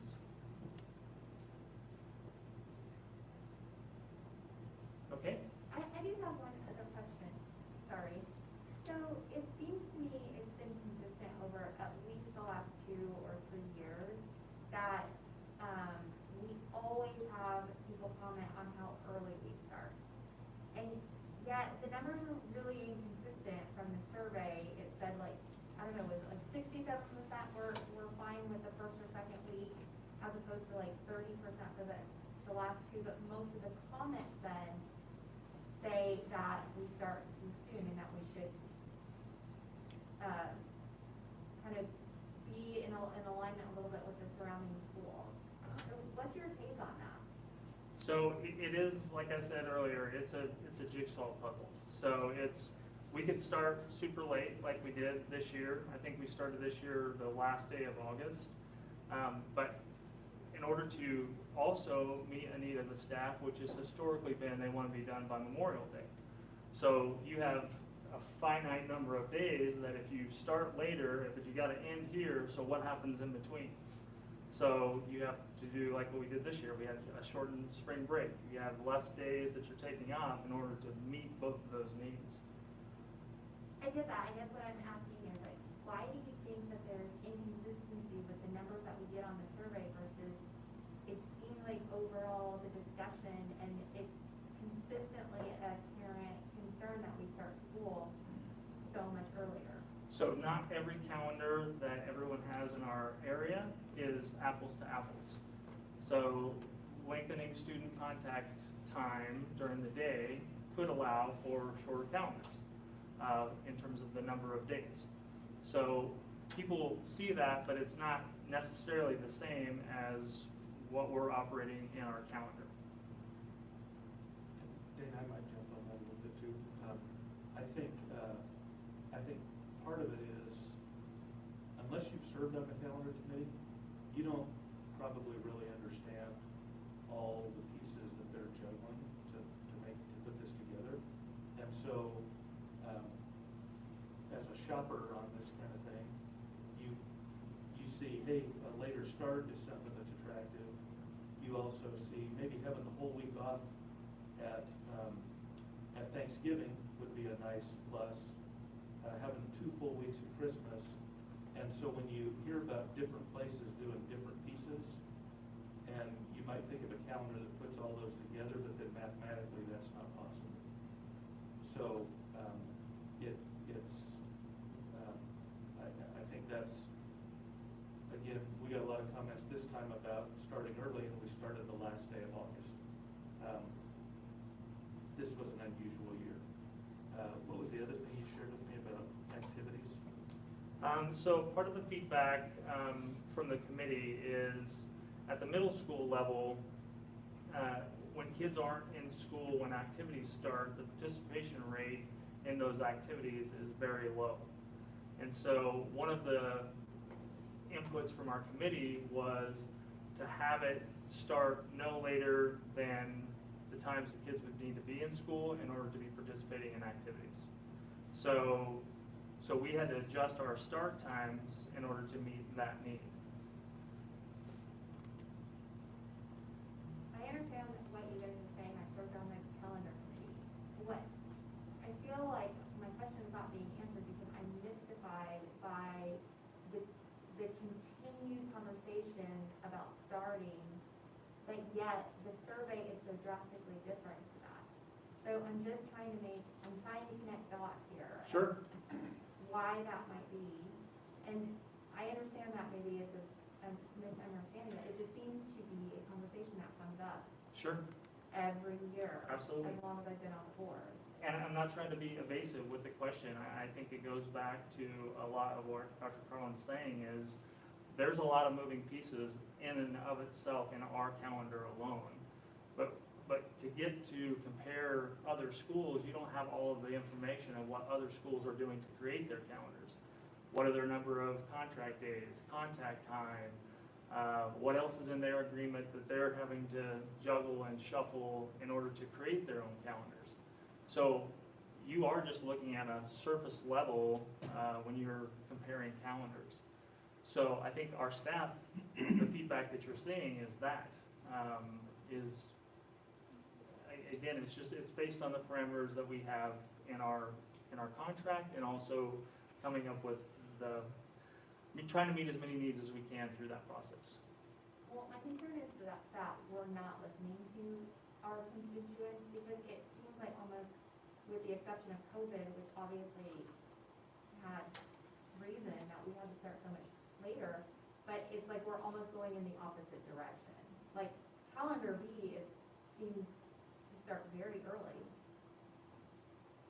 Yes, ma'am. So that's what's my concern, is that I feel like we're not listening, we're almost going in the opposite direction. Well, it does start early, but again, the end time is also then moved up. So there's things to consider on both ends of that. I guess literally both ends of that. So then, why do we only ask the teachers to vote on a calendar? If we do a survey from both the parents and the teachers, why don't we survey and have two calendars to be voted on? It's a contracted issue. So only the people that are covered in our contract, it's a contracted issue. So the only people that can cover or that can vote are the people that are covered under our contract. And that's specifically written out in our negotiated agreement. I think we had, at one point, had classified voting, and then we had an issue with GCEA because we allowed other people to vote besides the certified under the negotiated agreement. And so we made that change a few years ago. So we had 399 teachers vote on this, and Yes. how many teachers do we have in total? Eligible to vote, 587, I believe, were eligible to vote. 68% is what participated. Thank you. Yes, ma'am? And you extended the voting because of a glitch, correct? We did, yeah. We extended it over the weekend to make sure everybody had the opportunity to do it. We also sent out the survey link 4 different times. We sent out multiple reminders through email that it was available to vote. Our calendar committee was roughly 15 people. They themselves were passing the word around to make sure people had the opportunity. So, one of the ways that we would shorten the calendar year is to shorten contact days. Good point. And then you also have your PD days and in-service and all that stuff that's combined. The Scott City, or excuse me, Holcomb and Deerfield, I think they have a shorter contact days, don't they? It probably is longer contact days in terms of the hours of instruction. That's probably longer than what we have. Deerfield goes a different time. They go 4 days a week now, but longer. Yeah, so it's different for that. Okay. I'm just curious. Sure. There's a short one because you got to lengthen somewhere. Yeah, no, I get it. My last little thing on this too, from years of working with the calendar, I know when I worked with the calendar committee, one of the hardest things to do was to remind people that we're trying to come up with the best calendar for students here.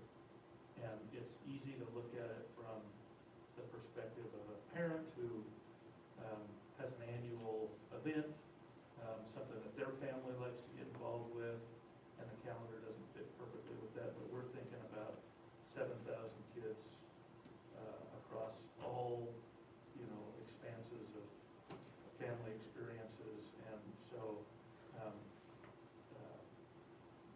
it's pretty easy to kind of get caught up in how does this calendar affect me, but it really, the charge of that committee is what's the best calendar for students. And so it's a tough job to be on that calendar committee. But one thing to keep in mind too is what's best for our students is to have the best people teaching. And I think a calendar does make a huge difference when it comes to recruiting. And so that, to me, I want to keep that in mind, because when we get comments from staff, I think that should play a heavy role in how we make decisions.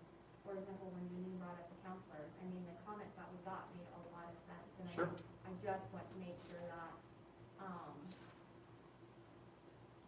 that we are listening to as many people as we can. And I know no calendar is going to meet the needs of every single person, but there were a lot of comments that we were able to look at that, for me as a board member, were concerning, and I hope that they are feeling like they have a voice in this whole process. Yes, ma'am, and that's the point of the surveys, and I can assure you that our committee read each and every one of those comments, 1,400 from the parents and community members, and we spent an entire meeting reviewing all of that data, every single one of them. Is there a way to add counselors to the? It's through the negotiated agreement. The makeup of that committee is in the contract. And there have been times where counselors have been members of that group of 9, but there's nothing that specifically requires that a counselor be on there. And Right. that's a choice GCA makes. One of the things that I think we're hearing, and I've seen through those comments and hearing from other people who maybe put comments on there, is I think their voice is definitely being lost in the process. Just with how things are going, they're expected to use for when they come back on, especially at the beginning of the year. So maybe we can look at some of those things in other ways that can help with that process. So that they're not, so they're not left out of the process, because I think we're missing a piece. And I agree, this is hard work. I don't know how, my hat is off to everybody on the committee, because to come up with 2 calendars, that look good.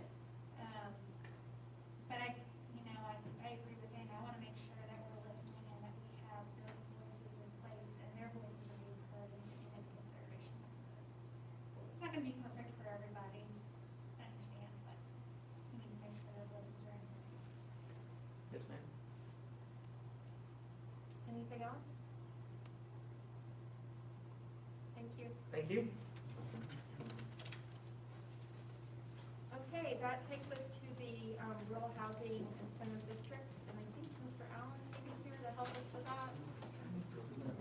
I think that's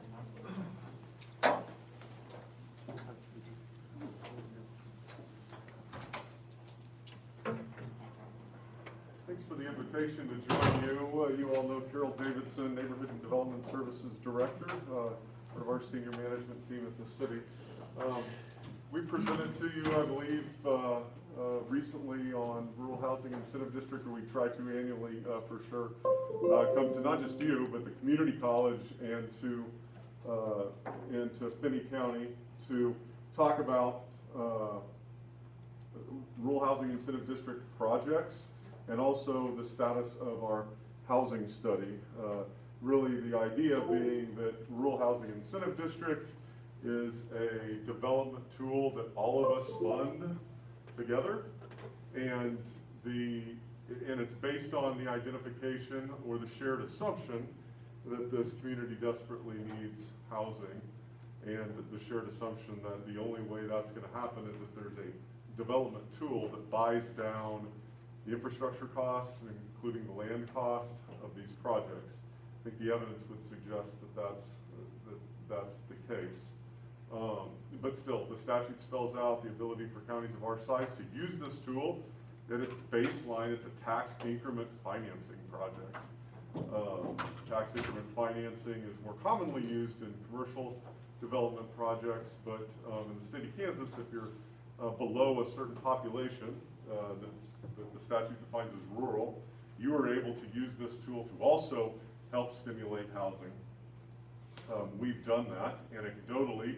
Prior to 2008, we had no subdivisions developed. Part of that was a downturn and really the need for housing in the community. But that began to steadily ramp up around 2005, 2006, 2007, 2008. The governing bodies of all the taxing entities in Finney County shared in a meeting what's the most important thing, most important issue facing all of us. And every person in the room said housing. And it was sort of a shared moment at that point to aggressively try to pursue the right tool that would help make it happen. At the City of Garden City, we tried several. The analogy of like throwing spaghetti against the wall and see what sticks. We threw a lot of spaghetti against the wall and none of it stuck.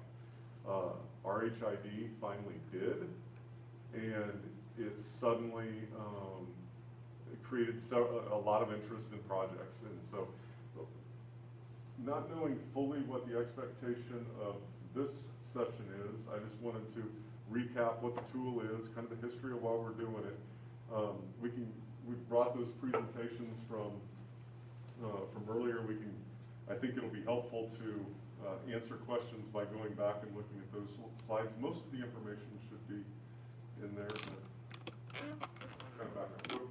More than likely, I'm not going to be able to answer the questions that Carol will on specific projects, but I'll try my best to.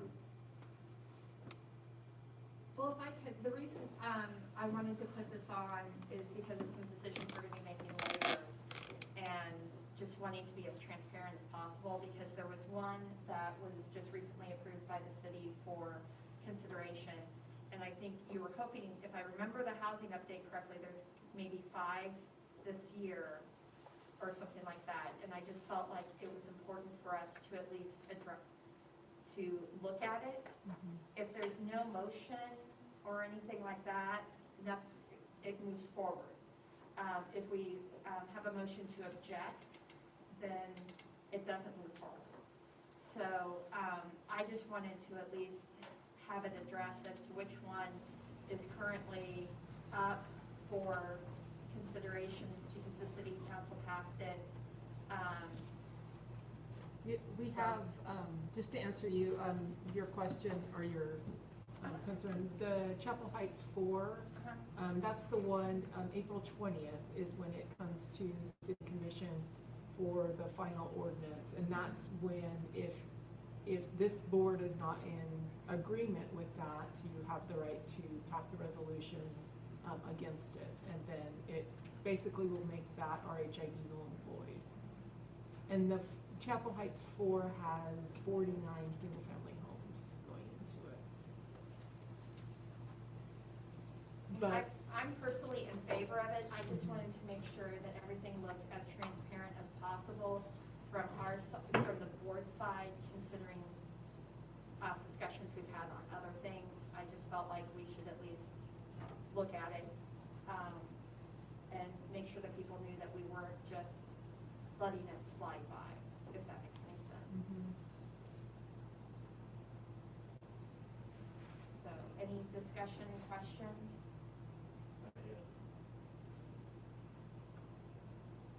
I don't have any, President. I think the need's still there, and it seems like we ought to support it and not object to it, given its framework and structure. You don't go backwards in revenue, and certainly it's an opportunity to go forward in supporting the infrastructure that our community needs. So I certainly appreciate the opportunity purpose of it tonight on the agenda and the opportunity to Q&A if there's any questions. So thank you for the city for being here. And this is something that's changed since the last time we spoke to you, so I'd like to bring it up to you. On this slide right here, it says Northborough second. Northborough has changed up their plans a little bit. Their second edition, they're now calling it Hunter's Glen. And there will be, it was originally scheduled to be single family and duplexes. But now they would like the second edition to be all duplexes and fourplexes. And they're getting some federal funds to help them. They would like to, they're going for a grant right now. They'll find out June 1st if they get the funds. If they get it, they want to move forward with the first phase, which is a series of duplexes and fourplexes, 86 units. And like I said, they won't know until June 1st. If they get their funding, they'll want to move fast. So they'll definitely want to be to the governing body before the end of this year. That's one of the changes. So right there it says 26 units for the first phase, but it's been raised up to 86 on that. Just letting you know on that one. So Garden City may have a Glen. We might have a Glen. They haven't officially On a submitted. piece of property that probably doesn't have 6 inches of elevation change. They haven't officially submitted anything. They gave us a preliminary drawing of their new plan, and they had the words Hunter's Glen on it, so. They didn't like Northborough. Procedurally, just a refresher, the city commission annually approves the use of the program. By statute, by practice, we come and visit with all our partners. Your statutory involvement comes when the commission approves a project to move forward. So the difference being, the first vote you take annually is that we're going to use this tool again for another year. Then projects come specifically, and there's an ordinance that the city commission will adopt. That starts a 30-day clock, also some notice requirements. We have to send you notice, but starts a 30-day clock by which your board can take action. You don't have to take action. If you choose not to, the silence is assumed to be support. If you do choose to make it a business item and you approve it, obviously that's support. If you object to it, that ends the ability for that project to use that tool, not just for your segment, across the board. So all 4 entities effectively, 1 by passing the ordinance, the city commission, 3 by either not taking an action or taking an action in the affirmative, allows the project to move forward and use that tool. Any hiccup in any of those 4 eliminates the use of the tool for that project. And that's kind of the rules of the game when the state went and created it.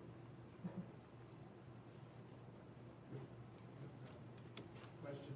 It doesn't appear that really anything is created by an affirmative action by this board, other than to make clear support. As a partner, it seems more appropriate to put that kind of thing on the table if there doesn't seem to be a lot of debate. Debate is not something to shy away from. It's just community discussion from our perspective. I'm tempted to put a motion in support because it just seems to be a better partner that way. But I'm not exactly clear what I'm supporting other than the general activity. Yeah, so I know this is your discussion, but I'll just jump in and maybe save you a little pain. There is nothing in the statutory process that would be an action that they would take right. Are they on notice for any project? No. Well, the Chapel Heights phase. Oh, on Chapel Heights, okay, never mind. So you could take an action on Chapel Heights. Mark, my only caution on that would be if What does that imply? Right, what would the implication be? Okay, certainly. Well, I think just as far as comment goes, it is appropriate for a board member to express their support, so I certainly support the process. And I'll probably leave it at that. Yeah, actually, your affirmative comments actually help because, you know, we're talking with the developers every day and it does help us to know, you know, what you guys are thinking. Because they're investing a lot of time and money, you know, to get these projects through and a lot of them, well, I'd say the majority of them cannot go through without this tool. So, we definitely appreciate, your support always. And whether it's affirmative or you don't like it, you know, it's nice for us to know the sooner than the later. We've had discussions in the past as a body of challenges of getting our teachers Right. good housing. And so this is just hand in glove and working together on that, Yeah. which is wonderful. And I don't know if you remember from the presentation, this Hawkeye one, the developers specifically, making that development, affordable housing, as affordable as you can make for a brand new house. So those hopefully, get some teachers in those. This will be of interest to all of you, but certainly KJ. The red marks in this presentation, you can't read these, but these are all the active RHIDs and the ones in the queue. I'll say the bottom 5 or 6 are in the queue. These red marks represent when the 15 years run out, but it's also 15 years or when they've exhausted all their eligible expenses. And some of these are coming in way ahead of their original projections because of appraisal values. And so this first one right here that started in 2012, its 15 years are up in 2027. But actually, I think it's probably set to retire a little earlier than that. And then you have this whole list, it's like additional 7 projects that came the year after, 2028. Now, some of those will go to the full 15 years. There's a few that'll pay off early as well. So we're only a couple budgets off of some of that windfall coming back, and the actions taken by boards in this area are going to begin starting to roll back some dividends before taxing areas for the investment you made in housing. And what the challenge in doing this TIF type projects, the RHID again is a TIF, is if you believe the project wouldn't happen but for this tool, you lose nothing, because you can't give up what you never would have had in the first place. I believe that to be the case in our experience in trying to get housing developed for about a decade before this tool came along, and working with developers and looking at the financial difficulties they're having, making the cost of the ground plus the infrastructure when you're built out work, and then go build a house that will actually will appraise under the bank's analysis of what that house is worth. So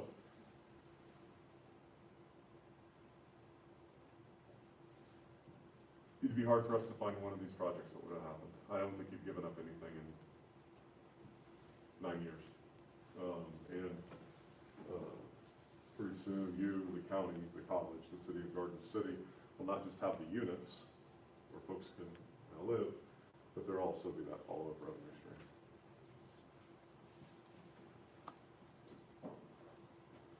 So in that regard, thank you for your leadership. Community, as community leaders, because I think it's taking the community in the right direction. Thank you. We appreciate the partnership. Any other questions? Good night. Thank you. Thank you. Thank you.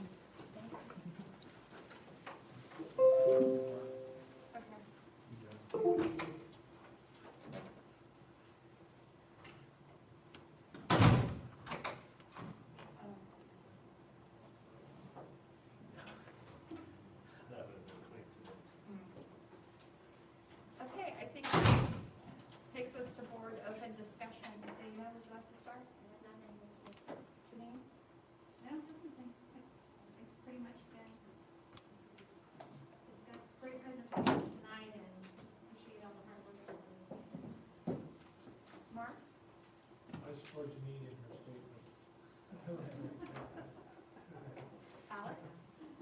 good. Dr. Hannigan? I have a couple of things, sorry. Saturday is the legislative coffee.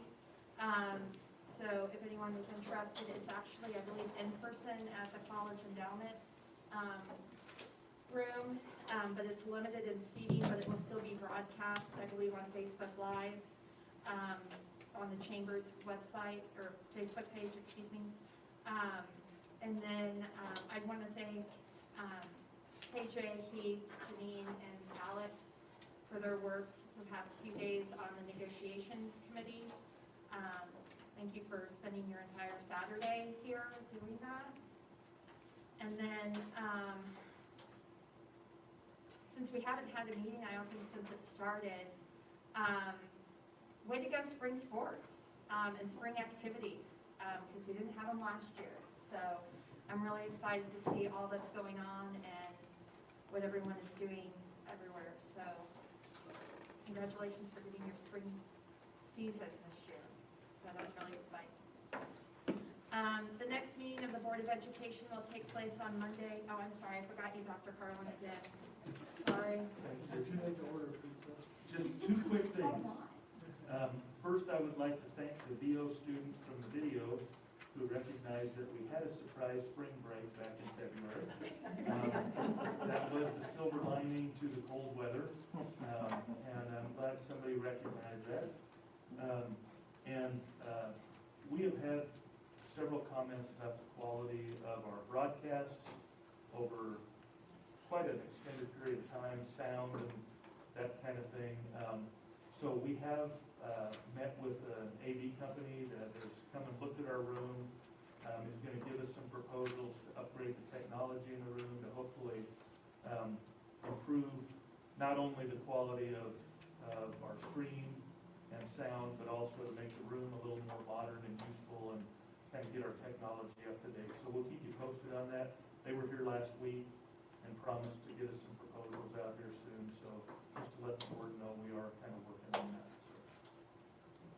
And I reminded them to say something about that before the meeting too, and then I just skipped over it. So, the next meeting of the Board of Education will take place on Monday, April 26, 2021 at 6 p.m. here in the board meeting room. Do I have a motion to adjourn? Moved by Alice, is there a second?